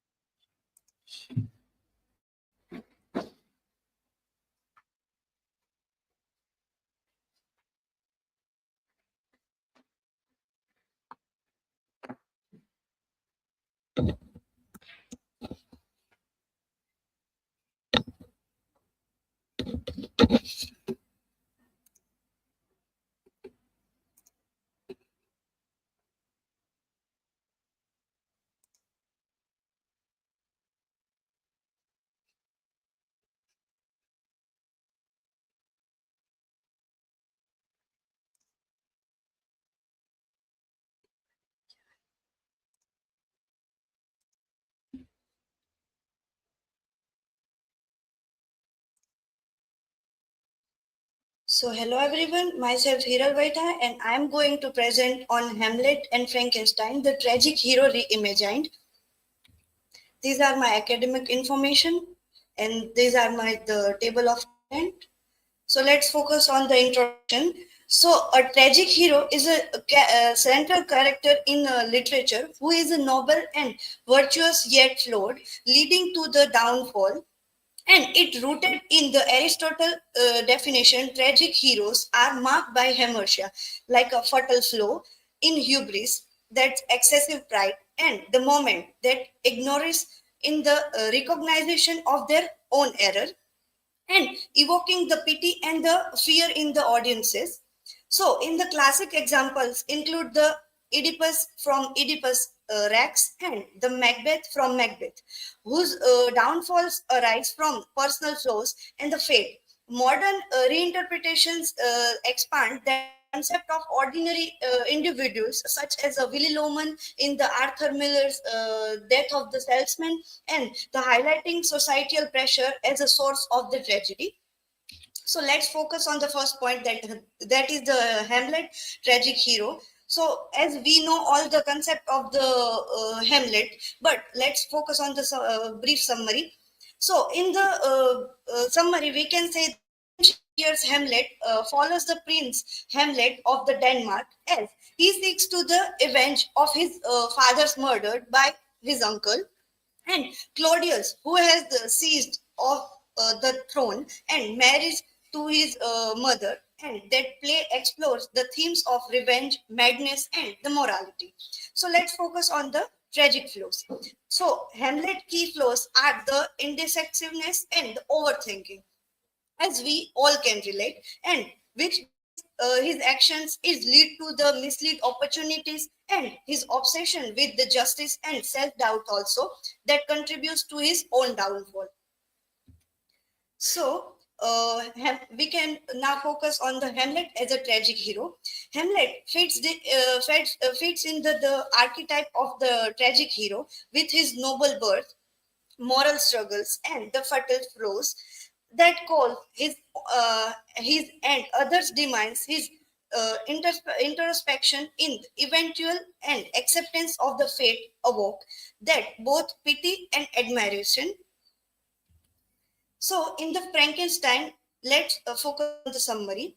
Mary Shelley's Frankenstein tells the story of Victor Frankenstein, that scientist who can create the living being but abandon it out to the fear and disgust, as we all know. And the creature quest for acceptance turns into the vengeance, leading to the tragedy for the both creator and the creation. So, the Victor Frankenstein's tragic flaw is that the victor's obsessive ambition, his hubris, and the lack of responsibility of his actions to lead towards his own downfall, and relentless pursuit to this knowledge blinds him to the consequences and the experiments. And in the concept of the tragic hero as a Frankenstein, so Victor embodies the tragic hero with the noble aspiration, flawed judgments, and the eventual realization of his own errors and his suffering and the claustrophobic impact of his own choices, and that later on evokes sympathy and highlighting the dangers of the unchecked ambitions. So let's focus on the comparative analysis. So the aspect is that tragic flows leading to the downfall in Hamlet, that indecisiveness and overthinking in Victor Frankenstein, that is his ambition and so in the aspect of the themes and madness of obsession in Hamlet, so the Hamlet's fidget and the real madness obsession at later on the revenge, and Victor Frankenstein, Victor's obsessive pursuit of the knowledge and its consequences in the impact of the literature and culture. So the iconic archetype of introspection and the existential struggles. So the Victor Frankenstein pioneered the science fiction genre and cautionary tale about the hubris. And in the context and settings, medieval Denmark focused on the royal and political, personal and the revenge. In Frankenstein, 18th century Europe, exploring the scientific advantage and the morality in the nature of their tragic flow, emotional and moral conflict, delaying actions, external ambition, and driving reckless experimentation in the Victor Frankenstein. So, in the topic of the reimagined the tragic hero, we will focus on the modern interpretation. So, in the contemporary time, media reimagined the tragic hero as the relatable individuals facing societal and the personal conflicts. So, often it's emphasizing moral ambiguities and systematic pressures over the fate, and their flaws reflect the modern challenges such as greed, ambition, and trauma as well. So, for example, in the Bollywood movie Kabir, the character of movie Kabir Singh, that embodied modern tragic flows to just such as the addiction and toxic love. And in the Hindi TV shows, the protagonists like Anurag Basu from Kasoti Zindagi Ki or Ram from Bade Achhe Lagte Hain deal with the betrayal and unfulfilled love. In the modern literature, J. Gatsby, in The Great Gatsby, portrays the unrelating the and pursuit of unattainable dream. Also, in The White Tiger by Arvind Adiga, featured the flawed anti-heroes shaped class and the ambitions. So, in the conclusion, tragic heroes, both classic and modern, share flaws that leads towards their own downfall, driven by the themes and of his obsession, madness, and the moral struggles also. In works like Hamlet and Frankenstein, character like shaped by the internal conflicts as well as his own ambitions also. Contemporary time media from Bollywood to modern literature reinterprets their figures, often focus on the psychological depths of the works and the societal also, making them to the more relatable and more reflectable of the modern time dilemmas. So these are my references, and thank you. If you have any question, then feel free to ask.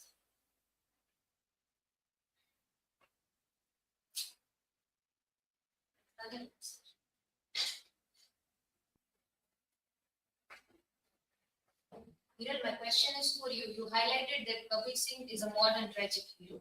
According to you, how does his harsha make him a tragic?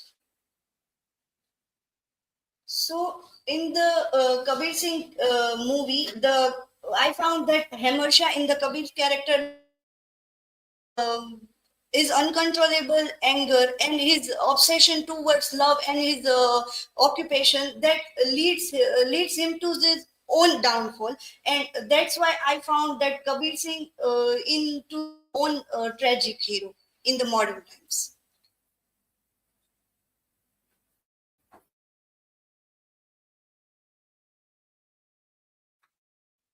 Hiral, my question is, both Hamlet and Mr. Frankenstein exhibit euphoric and fatal flaws.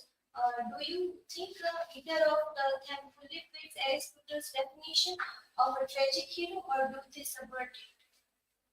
So according to me, the Victor Frankenstein is the fits in the Aristotelian definition of the tragic hero, because he is also the reason of his own downfall, and because of them he conclude his own story and own life at the end. Thank you.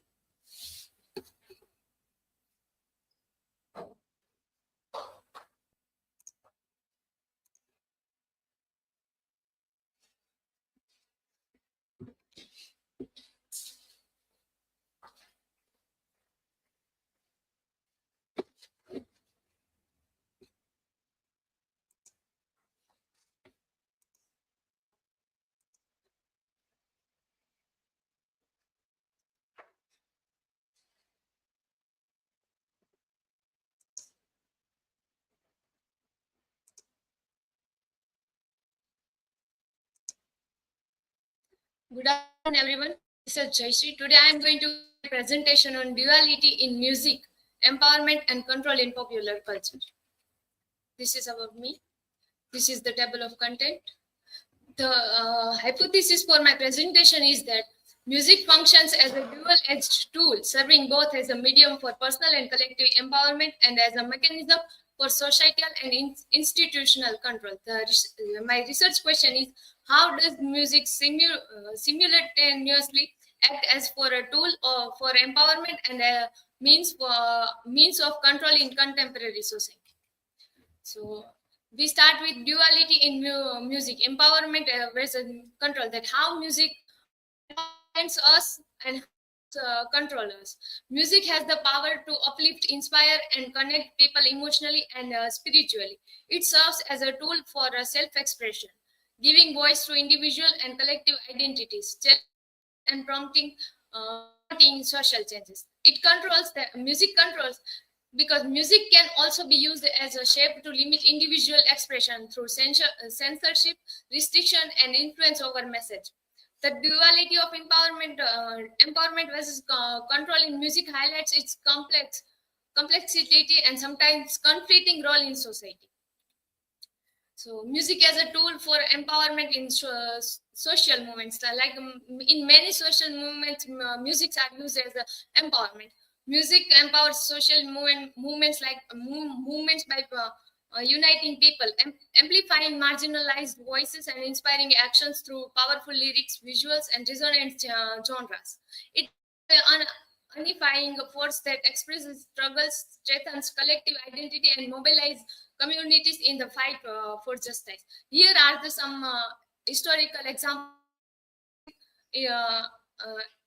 Empowerments, the social movements like 1960s protest songs, then anti-apartheid movement, which was against the apartheid in South Africa, then Latin American Noya Conscience, which means new song, and then hip hop and social justice. Then there are some genres which helps to in the empowering social movements like folk, reggae, punk rock, and the role of lyrics and visuals and genres. That are the main point, that how it affects the people in their lyrics and visuals. Like in the world, we have heard about Duha and Chand, which is also the lyrics are often empowerments the warriors to go for war.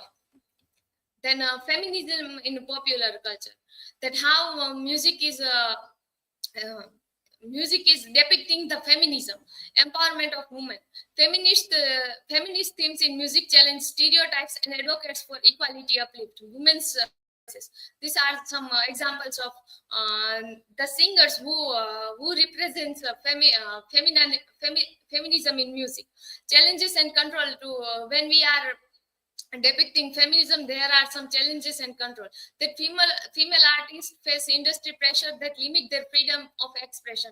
There are example of Britney Spears who suffered from this. Then issues of hypersexualization and conformity persist, reflecting his historical attitudes to the marginalized women contribution in music.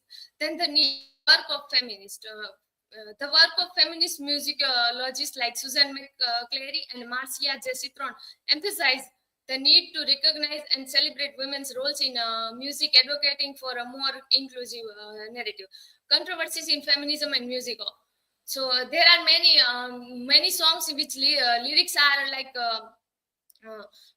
offending to for women's, like they are sexualizing. There is a Indian song also which goes like Sajina ji wari wari jao ji mein, in which she says like the husband is her life, she will unke charnon mein is my life, and we can say that they are dating the woman. Then LGBTQ plus representation in music. As we know that LGBTQ is a very big topic of controversies and discussion. How they represent the LGBTQ plus in music by emergence of queer pop, which has the songs which have the songs which has the themes of LGBTQ plus. Then visibility of queer artists, because of the emergence of queer pop, so many artists are coming there, like they are then cultural impact, that how the LGBTQ plus music represents the culture. Like so many people after reading, singing or following the singer or queer group, they know they find their identity and they try to represent it. Then role of online communities, like there are so many online communities like on Instagram and very place which represents the LGBTQ plus music. Then there are some problems as well when it comes to LGBTQ plus representation, which is like queer baiting, commercialization of queerness, public scrutiny of a queer artist, then cultural backlash. As we know, there will be a cultural backlash when someone is trying to represent LGBTQ plus. Then misrepresentation of stereotyping. Religion in music, empowerment and controversies. So there are many ways that music is expression of religious experience, that how they feel, religiously feel they experience in their music. Then educational importance, that how it's important. Then contextual learning. There are like many singers like Lady Gaga, who was also in controversy for her song Judas. Then challenges of neutrality. There is a case study of Swarthmore performing Bach's St. John Passion song, sparks discussion on historical and cultural complexities, promoting dialogue and educational growth. Then there are controversies, debate on inclusion, cultural sensitivity, impact on students. As we know that if we are adding the religion in music, if we are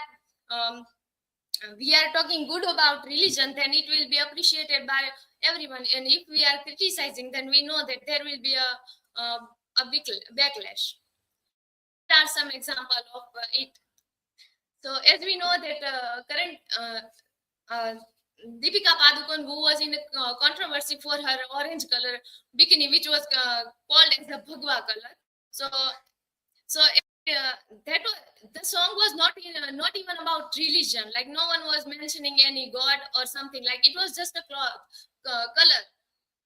But here we have the examples of Hare Krishna, Hare Ram. There are 3 songs which was in there. The first one is from as we know, you can see that the song is about finding a lover, and they are in first picture, as you can see, Akshay Kumar is there and he's singing Hare Ram, Hare Krishna, Hare Ram, and there are the women who are dancing like that, explicitly.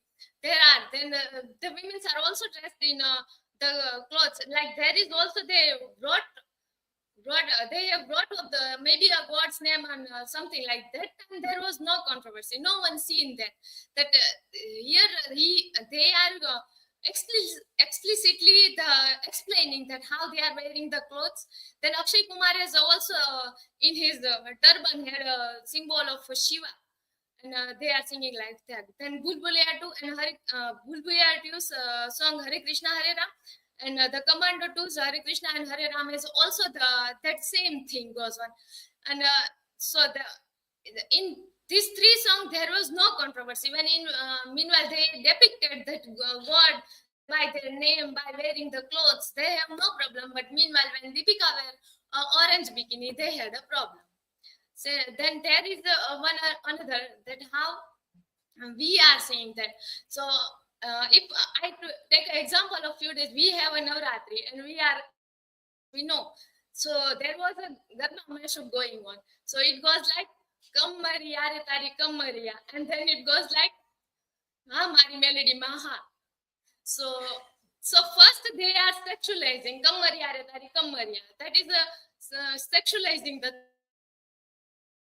goddess. So that time no one noticed that, okay, so this is happening now. We are playing Garba and enjoying. That time no one have a problem. Then globalization of music, empowerment and control. That we know music is vast globalization. Then how it's empowerments. Cross-cultural collaboration create new genres. Digital platforms give global reach to artists. For example, we know the current sensation of K-pop. There are like hundreds of K-pop bands which are famous. Then it amplifies voices for social movements, preserves and promotes local traditions. As we know that our song Natu Natu from RR movie has also nominated. Then control. Dominance of major corporations limit diversity. Cultural homogenization threatens traditional music. Algorithms favor mainstream over regional talent. And streaming platforms offers minimal revenue to creators. Then politics in music, empowerment and controversies. That how politics are happening in the music, that how someone is against politics or someone is with politics.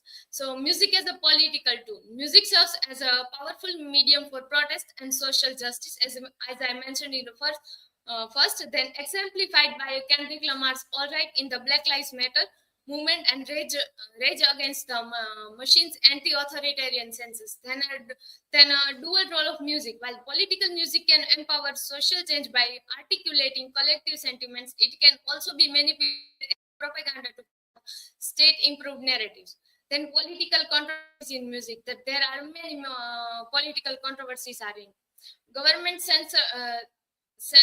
government censorship and regulation. Political messages in music often face censorship, particularly in authoritarian regimes, where protest songs are suppressed to maintain control. Music and public opinion. Political songs significantly influence public opinion, leading to controversies surrounding artists who express strong political views, such as the backlash faced by Dixie Chicks for their anti-war comments, and Beyonce's politically charged Super Bowl performance referencing the Black Panthers. If we took example, we have the what we can say, the songs in for like Bhajap and Congress. They both have the songs for that their parties. Then AI in music production, balancing empowerment and control. That as we know that now AI plays very big role. The role of AI in music production, empowerment versus control. Automation of tasks, data analysis and collaboration tools, personalization. Here are two examples of Sony's AI for music composition enhances creativity by assisting in composing music. Google's Project Magenta uses machine learning to create music and art. AI generated music as empowerment. That how AI generated music empowers accessibility. That we everyone have accessibility. Then creative freedom. That anyone can be write lyrics or they give to AI and AI will sing. Then diverse.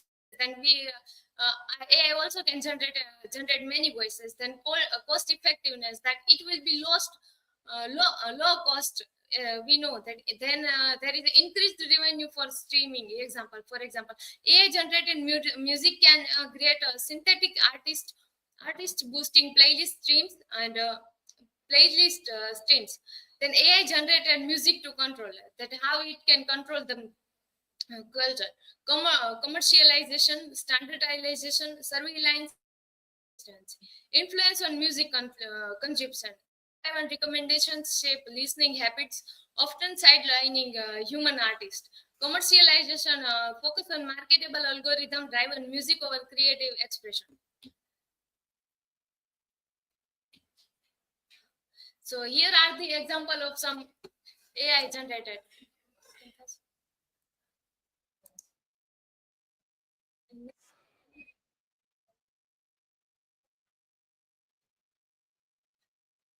So the video is about a cat is singing a song. It goes like meow with a rhythm. The cat is singing the song.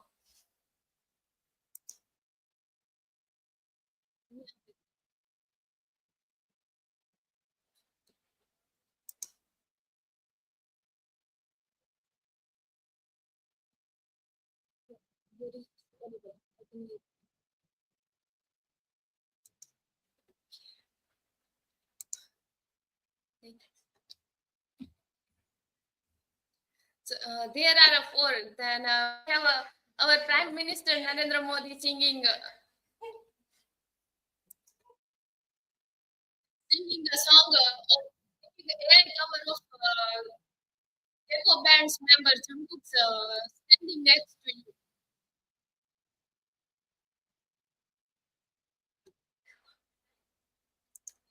Then Mussolini and Hitler singing the BILAKHIYA also, which is which we know that which was against Mussolini.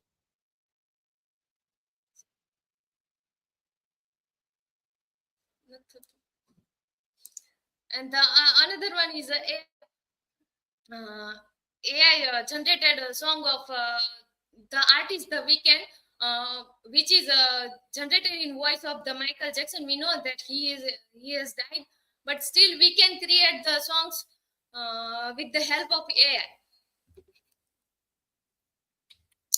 The psychological functions of music listening, influence on that how music affects on us psychologically, influence on self-perception. Music explores identity and faith, helping listeners connect with personal beliefs and cultural backgrounds. For example, music participation fosters empowerment and a sense of belonging. That we most of all us listen to the music, as we know that how it explores our identity and faith regarding something. Then impact on identity formation. Music shapes personal and cultural identities, boosting self-esteem and confidence. Like we have seen, we saw about LGBTQ plus. By music, they are confident to come out as a LGBTQ plus person and to represent themselves in society. Then mental health benefits. Music also has a very mental health benefits.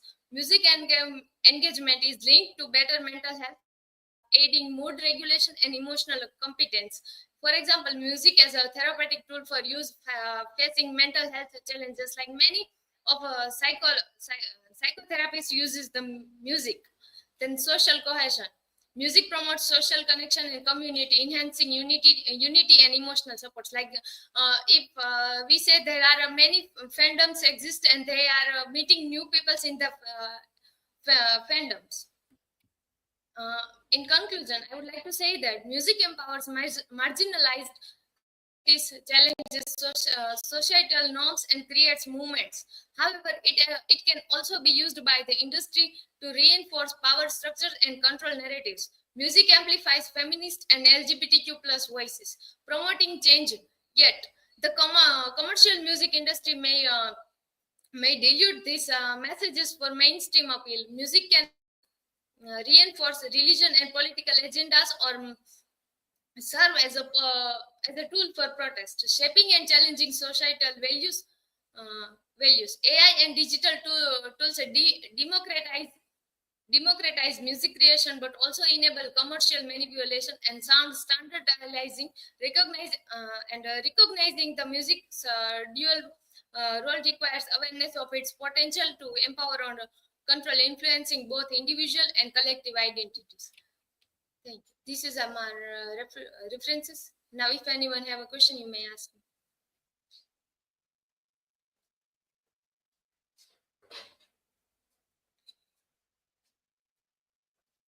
Jayshree, my question is, how does the contrast between an artist's real life and then stage persona influence the way audiences perceive their authenticity and artistic expression? So, we know artists only on their stage. We don't know that what they are doing and what's happening in their real life. Like if even if they are singing any song, even if they are like that song or not, the lyrics they write, if they are like that or not, like it's like kathaniya ne karni banne ma fair ho. There is many example of like one of the American rapper who is currently in a big controversy, whose name is P Diddy, who is related with many popular singers and all. Now after 20 years, everyone has found out that he used to sexually abuse the minor singers, and he was also in the human trafficking as well. As then there is in South Korea, there are many scandals are happening. There is a very famous scandal which happened few years back. Name was the Burning Sun scandal. In that scandal, many of the artists were in that. And recently there was one member of K-pop who was abusing a minor for like past 6 years. Still no one has found out. Everyone was following him, adoring him, but that's what I can say, that how it influenced the viewers.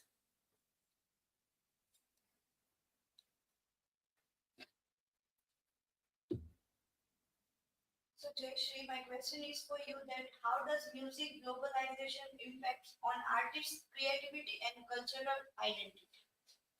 When music or any artist is known as a global, so they have a very big responsibility to represent their culture in the world.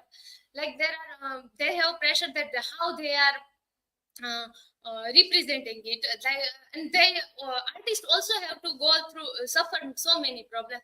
If I took one more example from South K-pop. So the K-pop idols like they start practicing for being a K-pop idol is like at the age of 13. They have to maintain the diet. They have to sing. They have to do as their company says, and there's like so many problems they have to face. They can't even date a person. Like if they date a person, then there will be a backlash, and some of the members have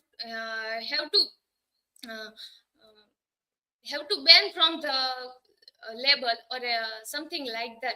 Then there is also so many artists are after bullying, like so many after finding out this, so many people like bullying them on social media, and they attempt and they died too. So that what I think. Thank you.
Hello everyone.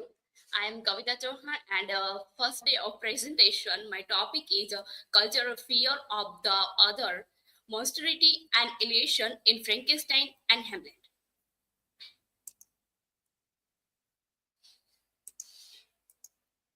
It's my academic information.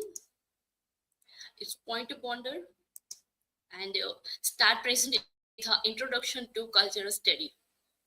Cultural study is an interdisciplinary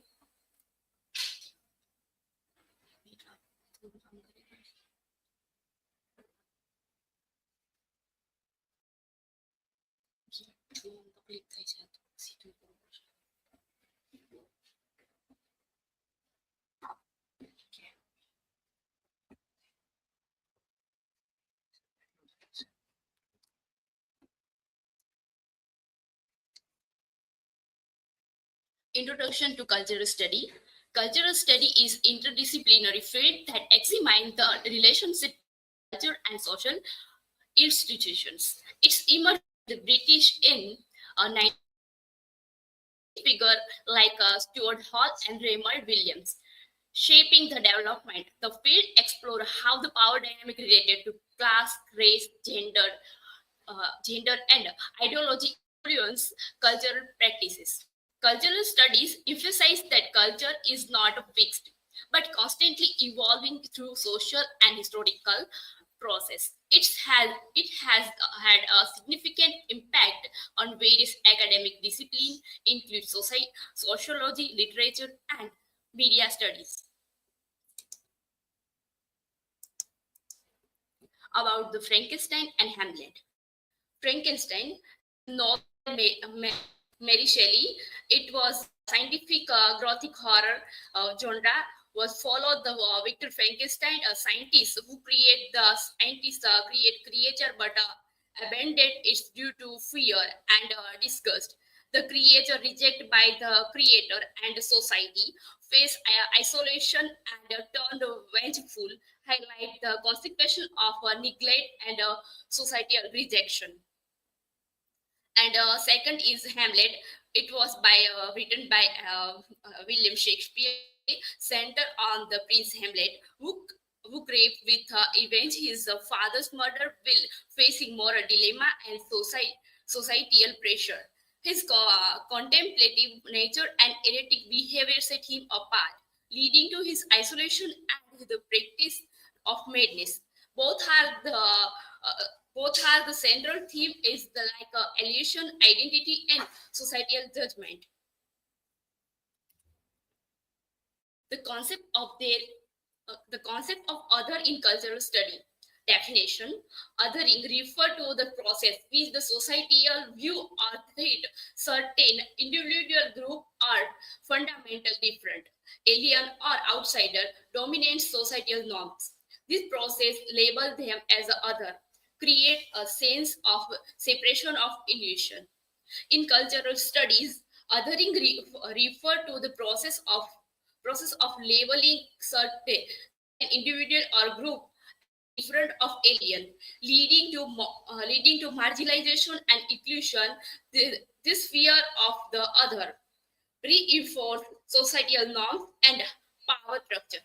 In literature, characters like a creature in Frankenstein and Hamlet represent this societal anxiety, reflecting the how culture norms shape identity and behavior. To creature in Frankenstein as other. The monstrosity.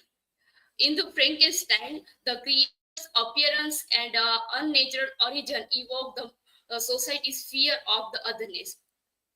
The novel, the monstrosity was like make a Frankenstein was make one creature, but a monster like and that not allowed to and rejected by society, also rejected by her owner, rejection and isolation. Victor rejected by Victor Frankenstein and society, the creature become isolation, leading to anger and disappear. That's because of creature was disappeared and anger, because the society and her master as like creator was the leading and isolated to he was different of others. Cultural reflection. The creature symbolized the marginalization, the individuals reflecting society's tendency to include those who are different. Hamlet's behavior as other. Perceived madness. Hamlet's erotic action challenged societal norms, making him appear mad and different. Societal and court reaction. His behavior disrupts the court, causing others to view him as a threat to stability. Cultural significance. The Hamlet's outsider status reflect him theme of the power, loyalty, and resistance, highlighting his illusion in the rigid societal structure. Parallel between the creator and Hamlet. Both characters experience illusion and struggle with identity, feeling rejection by society.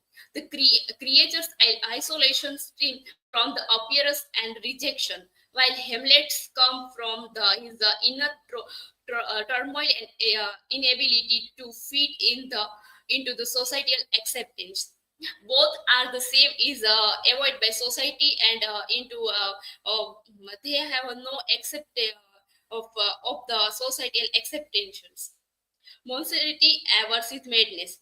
In the creature is viewed as a monster due to its physical form, unnatural creation, while Hamlet is labeled mad because of his erratic behavior and philosophical nature. Both are the same devotion from cultural norms. Implications. The creature and Hamlet evoke fear because of their challenges societal convention. The creature's appearance and threat it represent, along with the Hamlet's defense of authority, make them symbol of societal anxiety and resistance to accepted norms. Societal response to the other. Rejection. Both creature and Hamlet face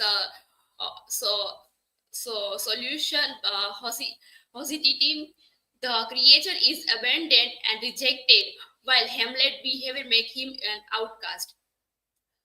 Impact.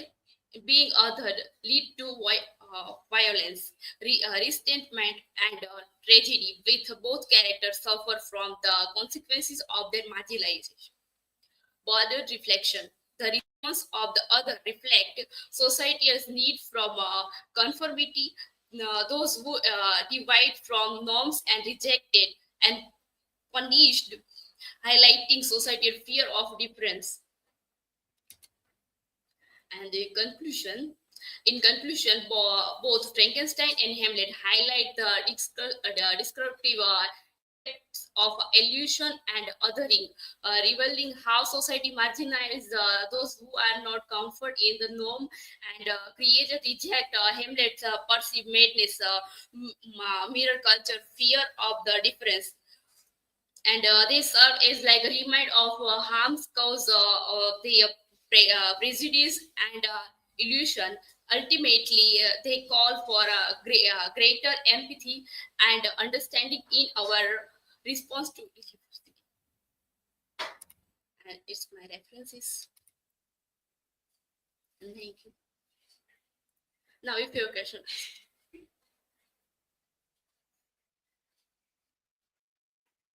Kavita, my question is for you that how do the creators struggle for the acceptance and the identity mirror the current global conversation about the immigration, discrimination, and xenophobia?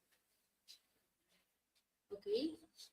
The creator's struggle of acceptance and identity mirror the current global convention about the immigration, discrimination, and xenophobia.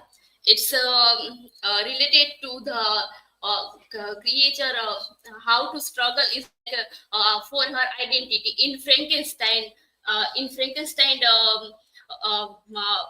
creature was showing, and he was go to the it's like when seen that he was different from others because of people in like society who are the different and who are not same in the in our community, that are threatened by, and they are not like emerge immigration, and that are discrimination, and xenophobia is like fear of stranger, and in also our society is like a fear of stranger is like a monster, and in people are not like take relation with them, and is like destroy to our, and to take distance of this for monster or creature, and is like seen in the Frankenstein, that one family was the man farmer was not he was a blind, and he was friend like most becomes friend with friendship with the monster is Frankenstein, and he was don't know, okay, he was very dangerous, and after he was know about, and his family and his children was talk about him, and after he discrimination of the monster, and that was like so.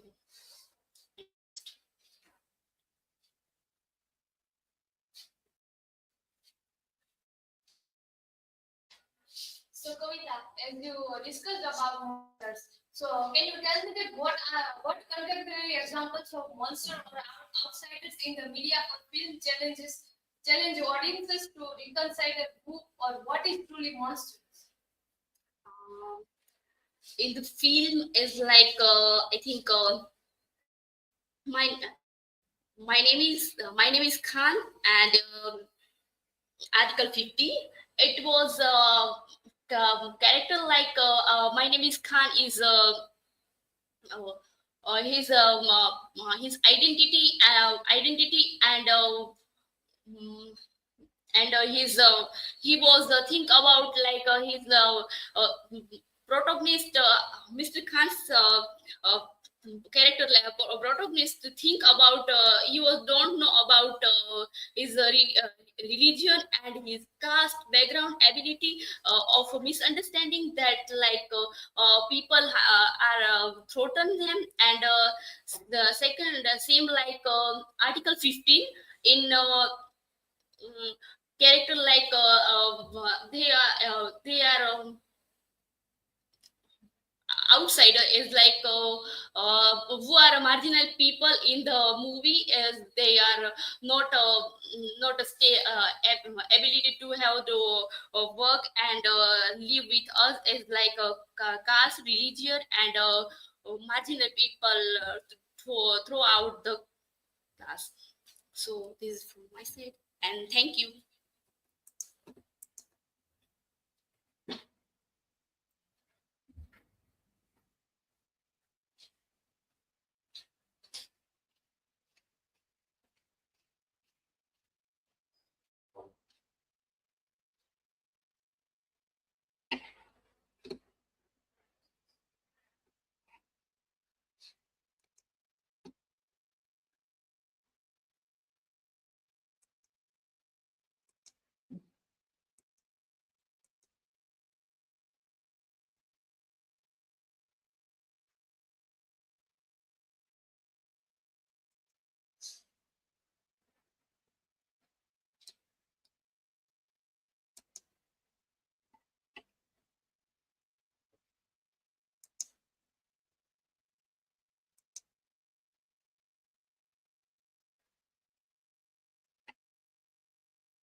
Hello everyone, myself BATIYA. Today's my presentation topic on gender dynamics and power structure in Hamlet. Introduction. Shakespearean tragedies have captivated audience for centuries with their com- compelling narratives and profound exploration of human nature. Among the various themes explored in these tragedies, gender dynamics occupy a central place, shedding light on the social and cultural expectation imposed on individuals based on their sex.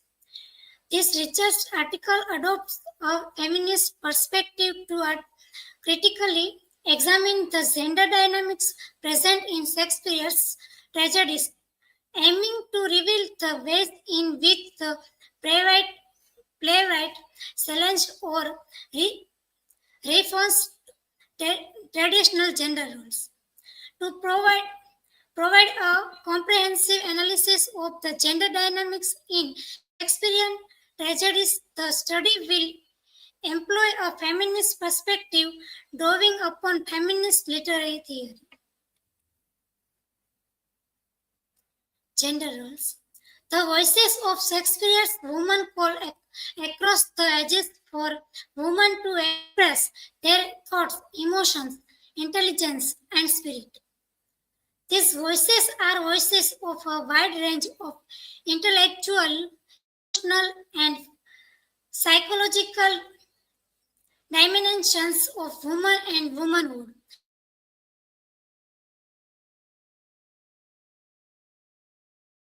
To use their tones and within theatrical context, the importance of female character is like the flow of an ocean, sometimes pushed to the margin and sometimes brought into the canopy. The paper is an survey of Hamlet's relationship with Gertrude and Ophelia, the two important female characters of Hamlet, using the theoretical tools of psychoanalysis and feminism. Characters in Hamlet. The Prince of Denmark, grappling with grief over his father's death and his mother's quick remarriage to his uncle, Claudius. His encounter with his father's host set him on a path of revenge, leading to feigned madness and a series of tragic events. Horatio, Hamlet's loyal friend, the only person he fully trusts. Horatio serves the plate to tell Hamlet's story. Claudius, the new king of Denmark, Hamlet's uncle, and the play's antagonist. He murdered his brother, the former king, to seize the throne and marry Queen Gertrude.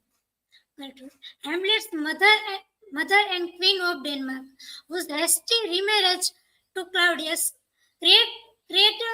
creates tension with her son. She died from drinking poisoned wine meant for Hamlet. Polonius. The Lord Chamberlain's scheming advisor to Claudius. He is killed by Hamlet while eavesdropping, leading to his daughter Ophelia's madness. Ophelia. Polonius' daughter and Hamlet's love interest.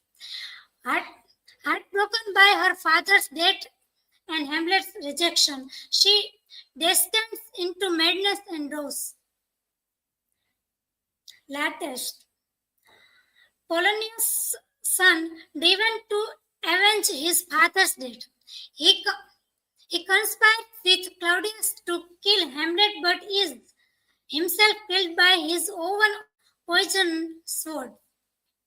14 Brass. The Prince of Norway, Seeking to reclaim land lost by his father, he appears at the end of the play as the figure of military strength and is suggested as Denmark's future ruler. Rosencrantz and Guildenstern. Hamlet's former friends turned spy for Claudius. They meet their deaths due to Hamlet's cunnings. Hamlet as a tragic hero. Hamlet is one of Shakespeare's greatest tragedies, centered around Princess Hamlet's fit for revenge after his father, King Hamlet, is murdered by Claudius, who then takes the throne. The play begins with Hamlet learning of his father's ghost, who reveals Claudius as the murderer. Tasked with avenging his father's death, Hamlet struggles with the right moment to act, leading to a series of tragic events. He stages a play to confront Claudius' guilt, but in a misguiding moment, accidentally killed Polonius. This drives Ophelia, Polonius' daughter, and Hamlet's former love to madness and suicide. In the final act, a duel between Hamlet and Leicester results in multiple deaths, including Hamlet, Claudius, Gertrude, and Leicester himself. Hamlet's flaw is his indignation, leading to the downfall of himself and others, fulfilling his role as a tragic hero who causes suffering due to his choices. Conclusion. Nevertheless, Hamlet is also one of Shakespeare's most thoughtful plays, permeated with moralism and philosophical speculation. It presents in its central characters a most elaborate psychological study. As for the reader, these are unquestionable, the most enduring elements. So to the elucidation of this criticism has devoted most of its attention. This is my references. So now ask me question.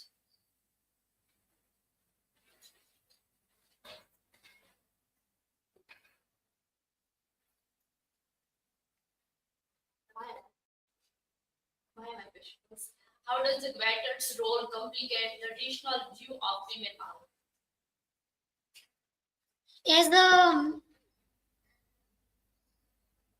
As a queen and a mother,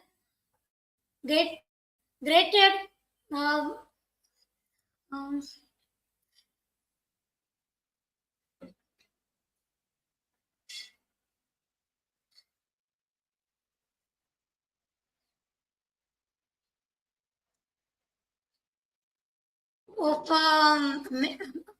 navigate man dominant court, making her ambiguation and context.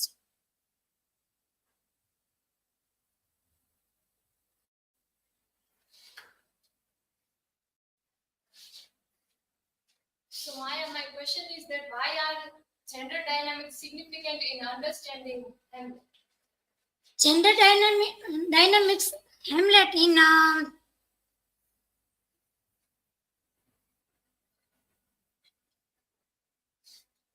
Ophelia and Gertrude is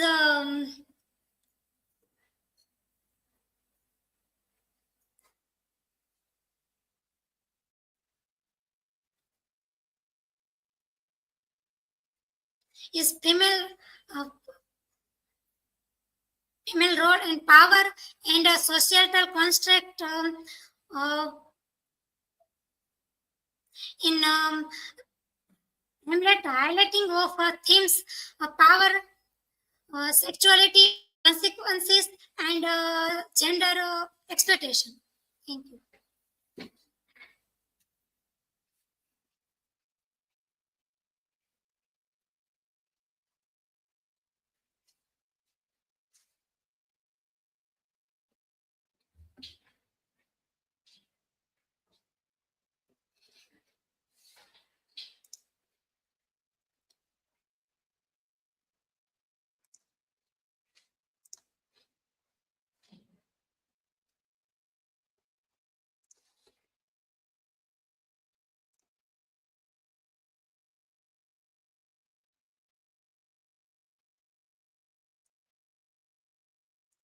Hello everyone, my name is NANDA CHAVDA and my topic name is Postmodernism and Popular Culture.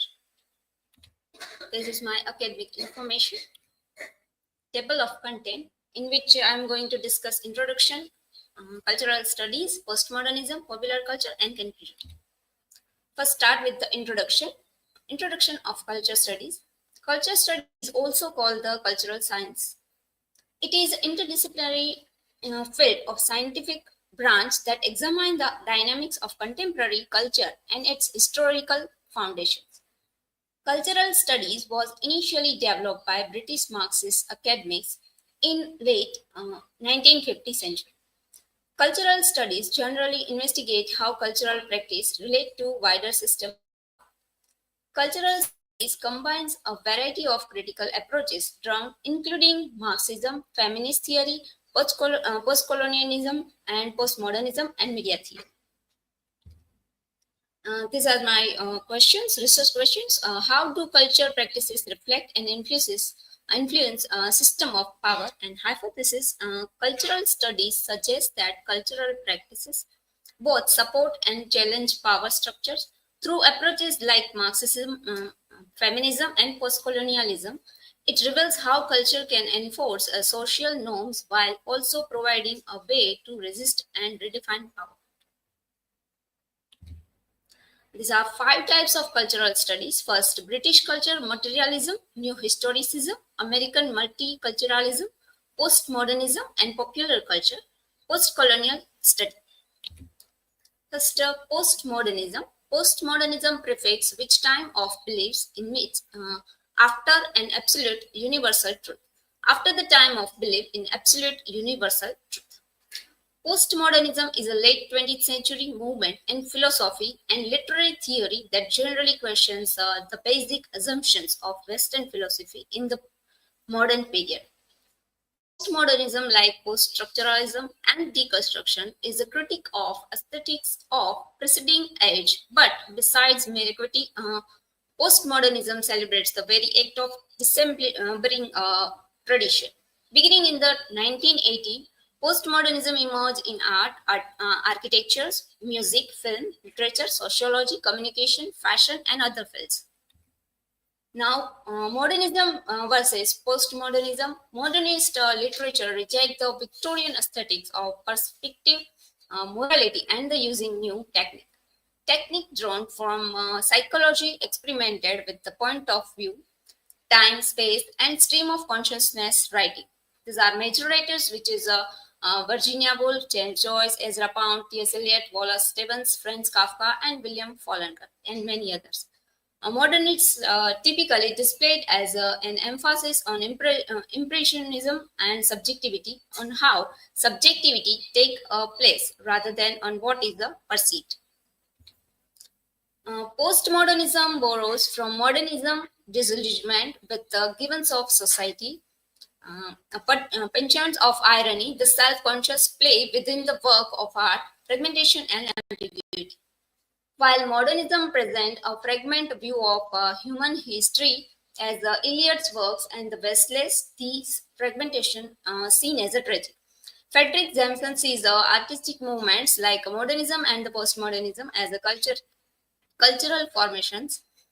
Postmodernism marks a culture composed of disparate fragmentary experiences and images that constantly attack the individual in music, video, television, advertising, and other forms of electronic media.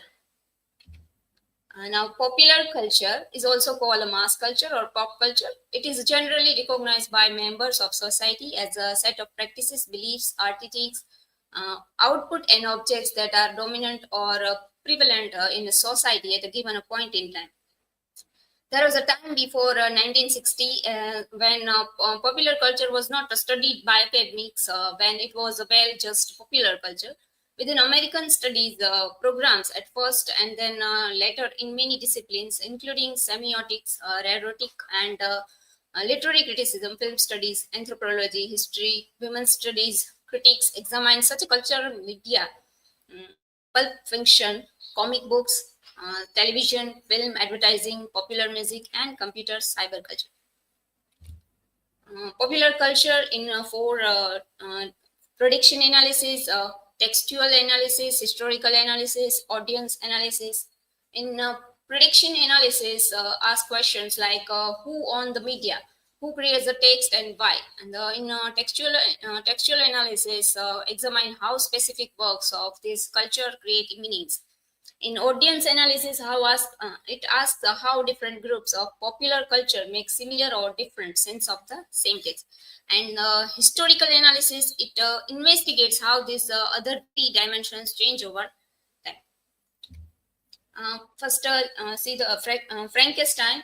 Frankenstein is a novel written by English author Mary Shelley. It tells the story Victor Frankenstein, a scientist who creates a creature for scientific experiment. And we've discussed Frankenstein. Sometime popular culture can also overtake a repackage a literary work that it is impossible to read original text without references to the many layers of popular culture that have developed around it. Popular culture reconstruction work like Frankenstein can also open it to unforeseen and new interpretation. Now, popular music is with the wide appeal that is typically distributed to large audience through the music industry, it stands in contrast both art music and traditional or folk music. Pop music was inspired by jazz, rock, and roll and blues. It is eclectic. It is also distinguishable from popular jazz and folk music. Now, the conclusion, postmodernism influence on popular culture has transformed how we experience entertainment, art, and media by challenging traditional norms and embracing diversity. It fosters new perspective in identity and reality. As a story is not postmodernism's embrace of diversity and hybridity reshapes our culture understanding and scoring culture's role in shaping modern society. These are my references. Thank you. Now, if you have a question, ask me.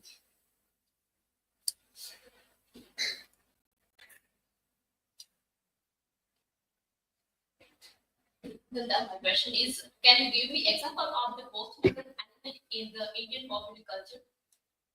Postmodern elements in Indian popular culture, films like Om Shanti Om, which is it is used in parody and intertextuality, and in reflect Bollywood itself, and other literature. Salman Rushdie's Midnight Children. It is history and magical realism combines, and it explored the post-colonial identity, and other in fusion songs, which is in combine Indian classical songs and Western beats or instrument, which is and combines to old and new song, which is creating something new.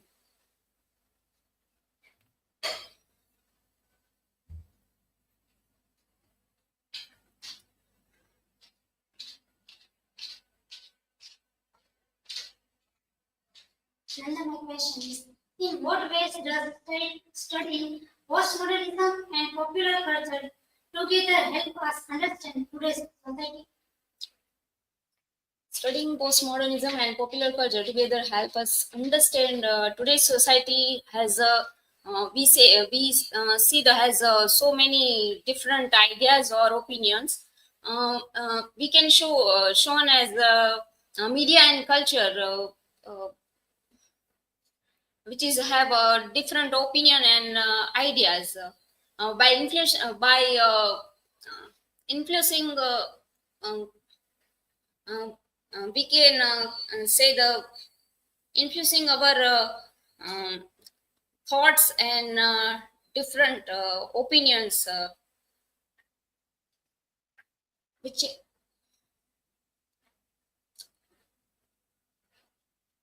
okay.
Very good afternoon to all of you.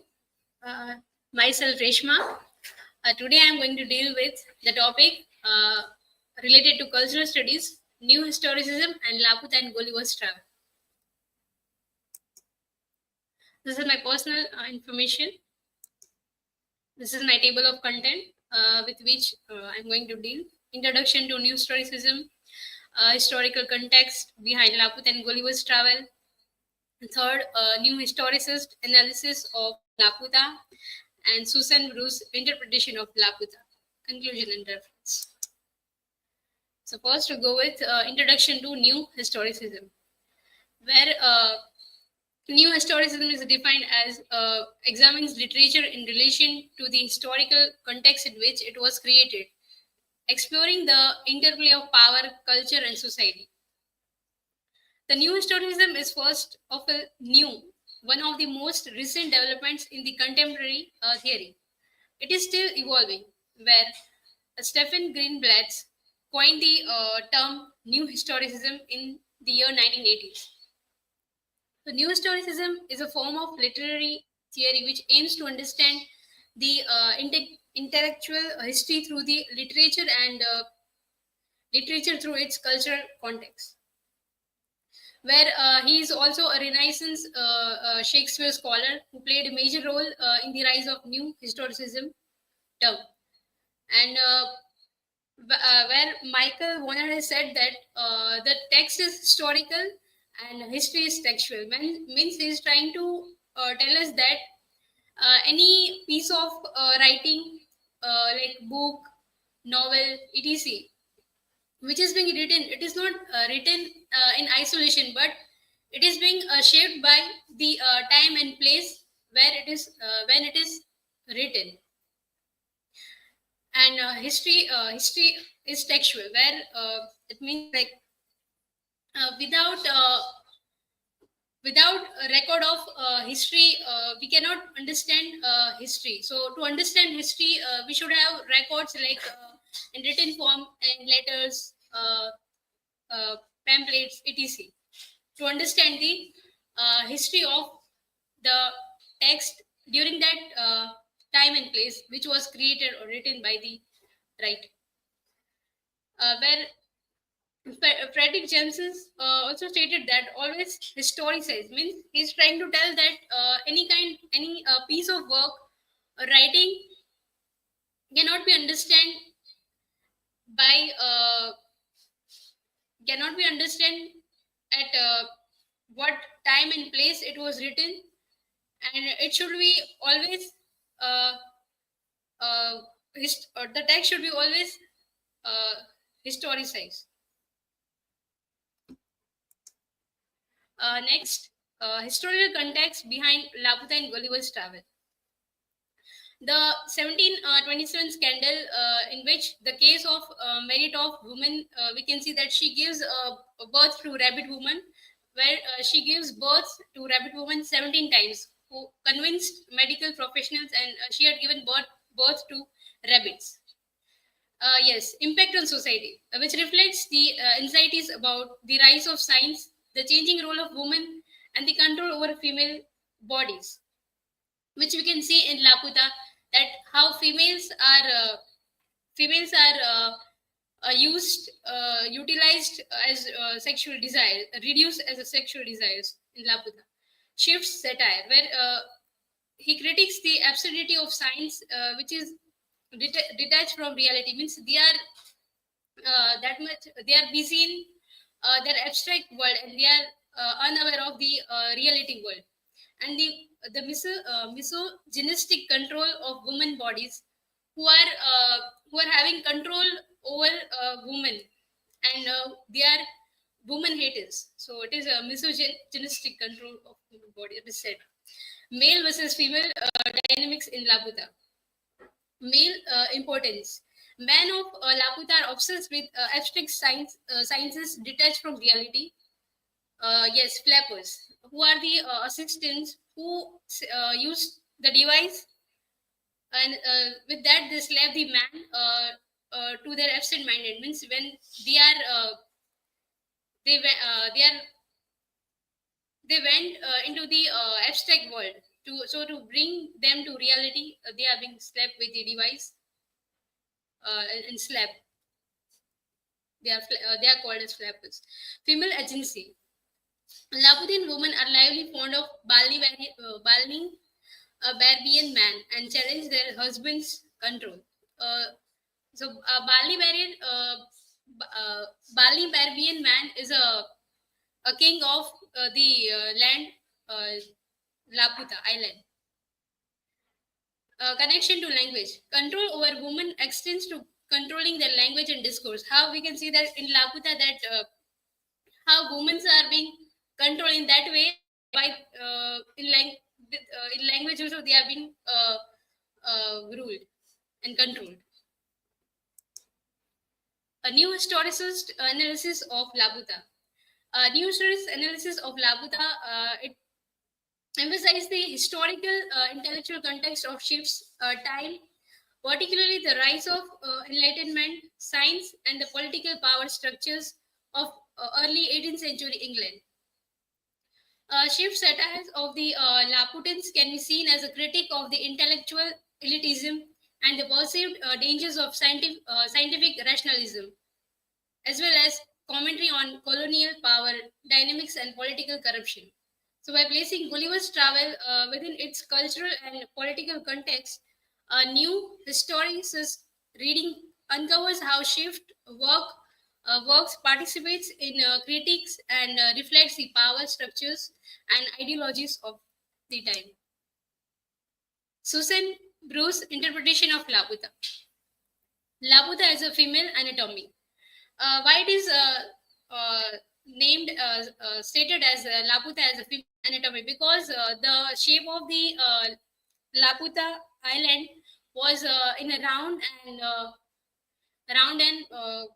round shape, and it was looking hollow. So this Laputa as a female anatomy is resembled and as a uterus and vagina. Control over the island symbolizes male attempts to control women's bodies and sexuality. How we can see that how women are used as a object, reduce sexual desires. Implications. Naming the island Laputa reflects misogyny. Control over women renders them whores. As I said earlier, that it reflects as misogyny because they were the haters of women. So it is a control over women renders them. So it is the whores. which is a German, Spanish word, I mean. Conclusion.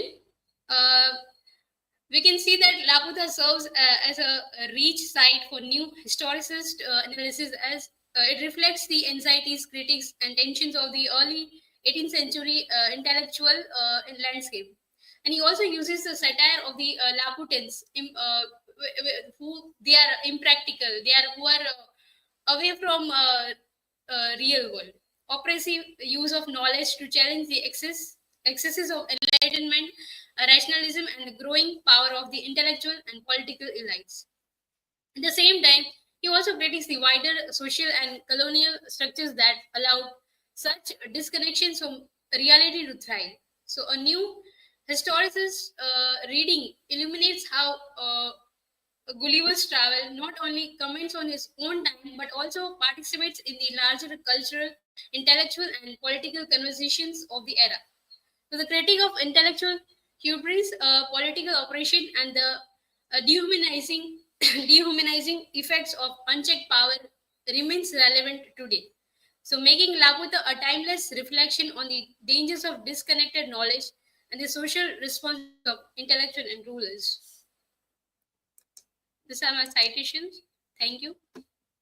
Now, is anybody's having question? Please, your.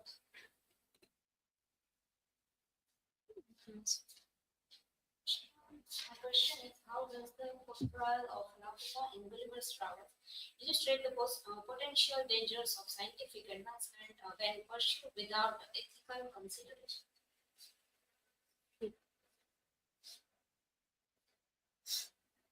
Okay, we can see that how this Laputians used the technology and how they were living in their living in abstract world. So and how they were using technology in a in a harmful way, that it was disturbing the human world, and how it lead it forward. Next, please.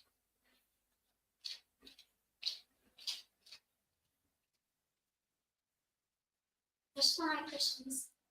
In what way the significance of the connection between the name Laputa and the Spanish term Laputa, and how does it reflect swift critique of misogyny? Okay, Maya. The significance of connection between the name Laputa and Spanish term Laputa. In this, we can say that Laputa is a Spanish term which means four. So, in this novel, how in Gulliver's Travels, the Laputian misuse the female in reducing their sexual desire and treating them as object, women. And it reflects the shift's critique of misogyny, as well the Laputians were misogynistic, woman haters in this novel. So by this, we can say that it reflects the shift's critique of misogynist in this Gulliver travel. Thank you.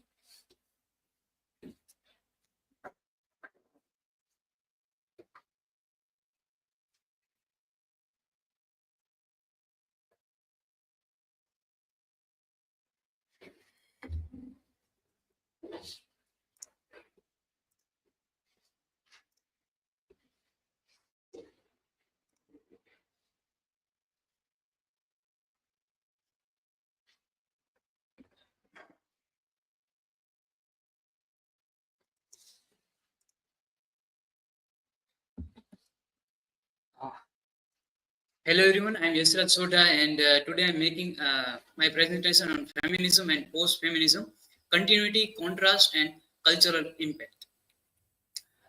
Here is my personal information. My research question is, how do the concept of feminism and post-feminism compare and contrast in terms of their continuity and cultural impact? In hypothesis, while the post-feminism emerges as a response to feminism. Both ideologies share common roots, yet post-feminism reflects a shift in cultural attitudes, resulting in a complex interplay of continuity and contrast in their impact on contemporary culture. First of all, let's discuss what is feminism. According to the Britannica, feminism, the belief in the social and economical and political equality in all the sexes. Now we see it is about the gender, like everyone should get the same rights. So it is all about that. Here are some of the works I have given that played the vital role in the beginning, from the very beginning, and the development of the feminist theory. So Mary Estelle, John Stuart Mill, Harriet Taylor Mill, Mary Wollstonecraft, Charlotte Perkins Gilman, Virginia Woolf, Simone de Beauvoir, and Judith Butler. They are the most prominent figure in the feminism. They have contributed a lot. Now, key waves of feminism. There are four waves in the feminism. First is focused on the achieving the women's suffrage and the basic civil and political rights.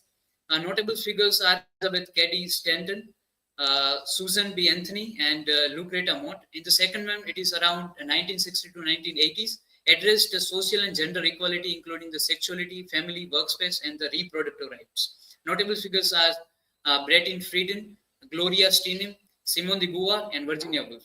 In the third one, we find that it is challenged and redefined the traditional gender roles and sexuality, emphasizing the diversity and the intersectionality. Notable figures are Judith Butler, Kimler Crenshaw, and Rebecca Walker. Fourth way, it is also present from the 2000, utilizes the social media and online activism, address the issue of sexual harassment, assault, and gender-based violence, engaging the broader social justice and causes. Like notable figures are Tarana Book, Emma Watson, and Malala Yousafzai. Now, what is the post-feminism? It is a belief in the Pramod K. Nair. We also have discussed during our in the classroom and in the KAVITA article written "Feminism, History, and Ethics." What is post-feminism? Gives this belief. The belief that is feminism is achieve its goal, rendering further feminist actions are unnecessary. So it is believed that now there is no need of the feminism. That is also the post-feminism. Like what type of things comes with post-feminism, like cultural phenomenon, not just a theoretical concept, but pop-up culture movement affecting the media and advertising. It also affecting the media and advertising. Irony and critique often involves the irony takes in the traditional feminist ideas, portraying them as the outdated. Some of the outdated ideas that also founded in the post-feminism. Influence on the consumerism, ties of women's liberation in the consumer choices and empowerment rather than the collective political action.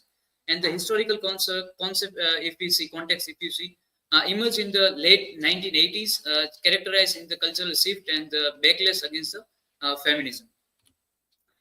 Contrast between the feminism and the post-feminism. In the same article, Kafka argues that the political feminism often lacks the political activism that defined the earlier waves, compromising the feminist principle. That is, before in the feminism, it was not seen in the post-feminism, because it is said that the feminism is not more required. Another article, Hall and Rodriguez argued. The article is the myth of post-feminism. It is said that post-feminism critiques earlier feminist movement and framing them as irrelevant or extreme. Second argument they made is like post-feminism poses that the feminism has succeeded often glossing overgoing issues, like it is also misused in some way. There are some argument also given in the post-feminism. It is like feminism emphasizes the collective actions while the post-feminism promotes the individual empowerment and the choices. It becomes more individual. And other queer theories also come with the feminist discourse. So that is also included in that, and individualism more added in the post-feminism. Assimilation of the feminist ideas, element of feminism are often co-opted by the post-feminist narratives, stripping them on their political weight. Continuity between feminism and post-feminism. What type of things that is both common in the both the ideas? Said goals like both movements addresses the gender equality and women's right. Activist roots are post-feminism builds on the feminist ideas but weaker form. It is like, as we discussed, it is no longer needed. That type of arguments were made. The influence on the societal norms regarding the gender roles, media representation we find in the postmodern area, like media plays a vital role, and it becomes the feminist ideas also allowing for criticism. Both movements are increasingly recognized as the importance of diverse identities and issues. Now, what of the culture representation we find that the post-feminism frequently utilize the irony and satire in the media representation, the no but attitude, which means that many women support feminism principles without identifying as the feminism, solving the cultural abuse. Many of the women says that these are our basic rights, but they don't say that I am not a feminist. So that type of discourse also included in the post-feminism.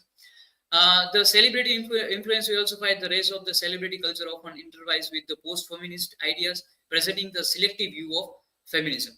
And also we find the media links and cultural dialogue reflects the relationship of feminism, balancing empower and traditional expectations.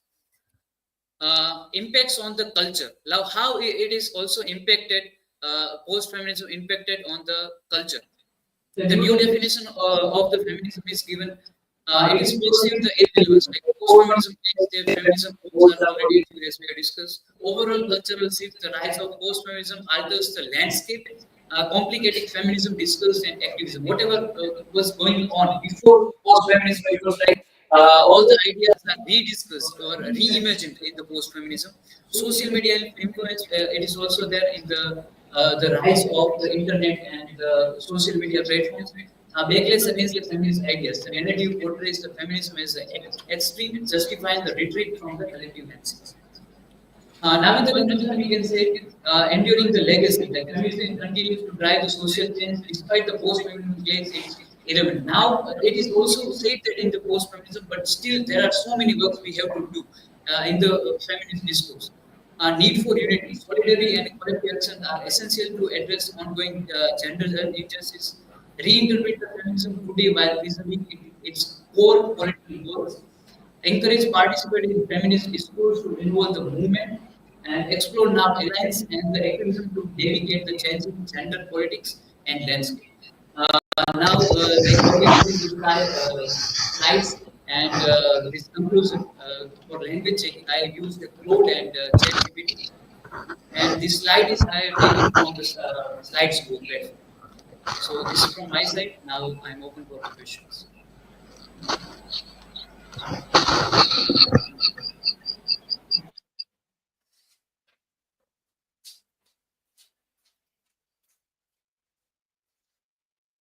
Yash, my question is, in what ways do post-feminist critics challenge or build upon traditional feminist ideas, and how do they influence modern discussions about women's empowerment? In the earlier ways of feminism, as we know, any other criteria or any other criticism when it grows old, like if we talk about the post-colonialism. So in the first way, we like all the feminism is about against the male. Like we say now we understand that feminism is not against the male or patriarchy, but in the beginning while like all like women are like hating women or whatever the feminist discourse is given, it is seen like it is against the male. But later on we get to know about like it is not against the men, but it is about the equality. Not just an equality, but wherever the female or male requires the more care of any other structures. For leave, like in the administrative work, whenever the leave is given, so it should be more in the feminist side. So now new discourse is also emerging with the new ideas that emerge in the new society. So like that type of discourse we find like in the 21st century, what type of ideas are required, what type of changes is required, it is given by the post-feminism. So it is like if we say like it is not the end of the feminism, but it gives the new way to look into the future. So that is all. That is what has given the modern ideas about the feminism. Yes, thank you.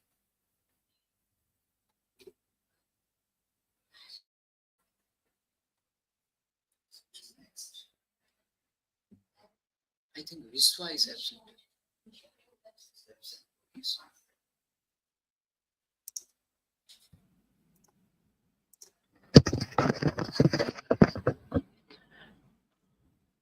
Okay, just check my voice is coming there or not in this.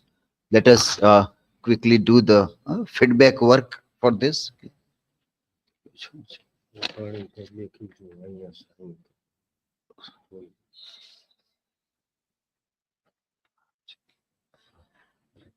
Okay. So we got a few good, very good presentations from AKASH, presented quite well on with the help of Truman show as an example. Then BHUMIBA GOHIL also presented very well on short videos.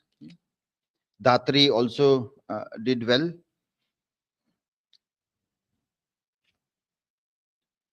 Apart from this, and last one, Yashraj also presented well the idea of feminism and post-feminism. The others are lacking some points, which we have discussed when we were talking about cultural studies, that it's very easy to go into examples, but to prove that example with a very good argument or to extend that idea so that it reaches to convincing conclusion, that is lacking in many of the others presentations. And that might be because all of you were not regularly attending the classes. When you miss out some of the classes in between, it is not easy to get in link with what is ongoing. In between, you come or you leave early. After 2-3 days, you come for a while in the class, and then you again leave the class. That way, cultural studies doesn't happen. It always the gap always remains in between, and some very important things are not understood, and that gets reflected when things are presented also. Akshay presented well. Topics were good. All of you selected good topic, except for RESHMA, who went only for the textual content and the textual topic only, which we have told you that in first semester it is fine if you do that. But subsequently, you have to see that how you connect your syllabus content with your understanding, and something from other or outside idea you bring inside also, which most of you others have done. So migration also was a good topic, but how well you can connect. There might be topics which are in post-colonial studies also, or in this. So what way you will differentiate exactly that where does the post-colonial argument end, and what way you do the cultural studies of all those things. Darshan also presented well, but many of the things were lacking, or like from his own articles, some of the things were not grabbed properly. You referred to I think this is strengths and limitations of those things. The limitations that you have discussed here, that was the limitation of the presentation also, that how new historicism and the films can be captured. This article you have cited, the new historicist film, which is a good resource to read, though it is a paid one, but whatever is available, that also is good enough to understand how you can pick up idea to apply as a part of new historicism or cultural studies and the films also. So in this second page, they try to say that how in Hollywood, Oliver Stone was making films on Salvador or JFK or Nixon, which are the presidents of America, and how he is trying to tell the history and how it all has become so problematic also. And then another example also is given apart from that, where some more clarity is coming. This Stone, Oliver Stone was not the only director making big event historical films and being criticized. U-571, that is a film released in 2000. Riveting World War II submarine film managed to ruffle the rudders of the British Navy High Command. U-571's transgression. So how is the film transgressing from the historical truth? That is the point that we need to discuss. At which point the films like either Manikarnika or any other film where it transgressed what it tried to reinterpret as a history. That point is very important. So here in this U571's transgression was that in the process of translating real events to the screen, it rewrote history. It is retelling the history to make it more appealing to American audiences in the post-Cold War era by changing. So what was changed? That is very important. By changing what the British regard as one of their greatest wartime accomplishments into an American triumph. So what the British people thought that this was our great victory. Now the film is telling it is America's victory. So how that is happening in the narration of the film? That when you capture, you are doing something significant part into the historical narration also. So when we see this film, Manikarnika and lots of this kind of article you will find. So how it furthers the political agenda, how the film. So how Rani Lakshmibai's film is furthering, it won't be that entire film is about that. But there might be something. If you can see that, then that is very important to be seen also. There was this article also, which also, there were many articles when the film was released, which was talking about what things are done, which are unknown to normally the people who know the history of Rani Lakshmibai, what they were unknown to. So there was this sequence also in the film. I don't know whether the sound will be coming out there. But in this film, like the visual also will be good enough to talk about it.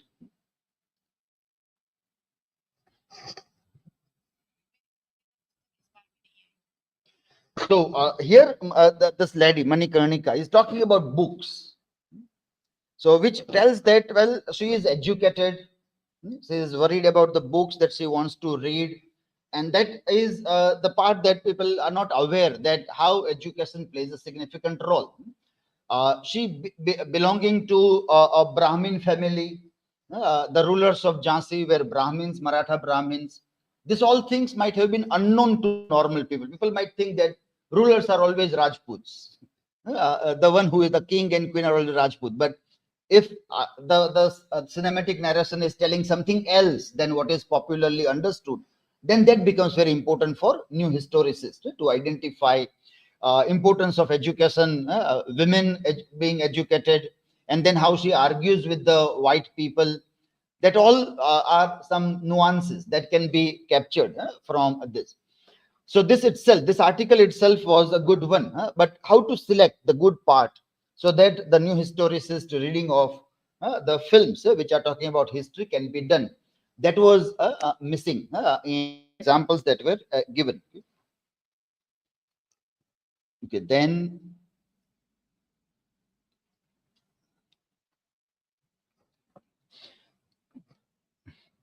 okay, Hardi on social media, you presented that, and there are two good points that you might have. You can pick up only one good idea and drill it deeper, rather than just moving into a shallow water of picking so many examples. Like even who else was doing that? Jayashree also. There were so many examples. So then you remain in a shallowness of illustrations and examples. Instead, pick up one or two and go deeper, drill deeper, and try to apply the ideas to see that. So in your conclusion, or maybe in the hypothesis, there was this thing that social media serves both purposes, like it is a driver of culture also, and it also is eroding the culture. It is the catalyst for cultural innovation as well as erosion of culture also. So it is not that the Western culture is or globalization is doing only serving the purpose of Western only. The local culture also is finding a space on social media or using technology and asserting themselves more forcefully also. So they are also retelling their own aspects of the things also. So dual purpose is being served in all this. That needs to be noticed, and then some examples can be given. some of the things were quite out of the context, like HIRAL talking about tragic hero. Now, when we have Frankenstein or Hamlet in the syllabus, we do not study the tragic heroes in those things. Hamlet is not the center of study. Rather, it is Rosencrantz and Guildenstern who are the center of study. So even in HIRAL's presentation, then I think Maya also presented that. So now you are not talking about Hamlet. Hamlet is already out of centrality. He is pushed into the margins in cultural studies. Now somebody else is coming in the centrality who were up till now forgotten. These are Rosencrantz and Guildenstern. And that way we see. So that is completely out of. That is the mistake that people might commit. That, well, Hamlet, Frankenstein, we know what is that. But you don't know what is the importance of that in cultural studies. How cultural studies is done of Frankenstein or Hamlet is completely different dynamics. It is not one and the same there. So don't make this all mistakes in exams when you write answers. Don't start writing about as if you're writing an answer in criticisms paper. And that also in Aristotle, which was a bridge course. In semester 1, you have done a bridge course on Aristotle, where we talked about tragic hero and Macbeth. Now we have moved from Macbeth into altogether different dynamics of 20th century and 21st century. So don't go back into those realms when you talk about Hamlet or this. Jayashree also gave many examples, but as we see that things were missed. Some references were good. You referred to some Gestor articles. And that were good. Like this was one on globalization and musical culture. And this. So one thing, like when you talk about music, sometimes music, like this article speaks only about music, like jazz music, Latin music, Western classical music, Chinese jazz, the rock, Brazilian music. That is what this article is talking about. So when you talk about music, then you have to talk about music. Like what is music? It will not include songs. If you want to include songs also, then film songs also, then this also, that also, everything together, then you have to say musical industry. Musical industry, that how it incorporates everything into that. So music is without words. And songs have the words that come together. Then it becomes the part. So what are you talking about? Music only, or the industry around music where songs and lyrics and visuals also. Sometimes the words are not problematic, but the visuals with which the song is coming is problematic. So it's a visual study. It's not at all a study of music. But in a total industry of music, it can be taken there. So musical culture can be a right word. Musical industry can be the word, but not only bare music. This was another article, which also was a good article. Fight the power. So as we have seen that cultural studies is all about power dynamics. What way power is playing a significant role. So when you talk about any of the examples, you have to time and again touch upon this idea. That what way the power dynamics is trying to define this music in this manner or this song in this manner, how they are problematizing it, what they want in this visual, this song, what they don't want. That is this fight for the power or the meaning, the politics of music and the music of politics. The quote also is good, which is quite ironical also. And the very first quote, it says that if there is any hope for America, it lies in a revolution. And if there is any hope for revolution, it lies in getting Elvis Presley to become Che Guevara. Now that can never happen. Elvis Presley can never become Che Guevara. But to understand what does Elvis Presley stands for, what does Che Guevara stands for, that all is very important to understand this revolution, the power dynamics and other things also. KAVITA talked about good, the title was good, cultural fear of the other, but the other in Hamlet is not Hamlet. You othered Hamlet. It is in Guildenstern who are the other in that context. So that was a very grave mistake that was being done. Maya also has done the same thing. Nanda had very random kind of presentation. Many other variety of things were coming up there. It is good that many of you are writing research question and hypothesis. Might be generative AI is helping you in drafting it properly. But then you have to try to prove that. When it comes in one slide, then you forget it. What is your hypothesis or what is your research question? And then you start talking about something else. And then conclusion also, you never reach or try to justify what is the answer of your research question. So that you have to see that it is good that you put that one slide, but you have to see that you are trying to prove this. You are trying to answer this with the help of examples and other things.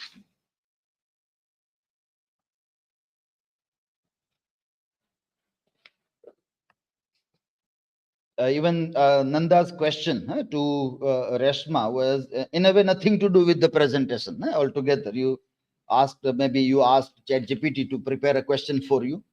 So question was good, well drafted, but it has nothing to do with what the presenter was presenting. So you have to ask properly to generative AI that what you are listening, because generative AI don't know what you are listening to. Then it will give you a contextual question also.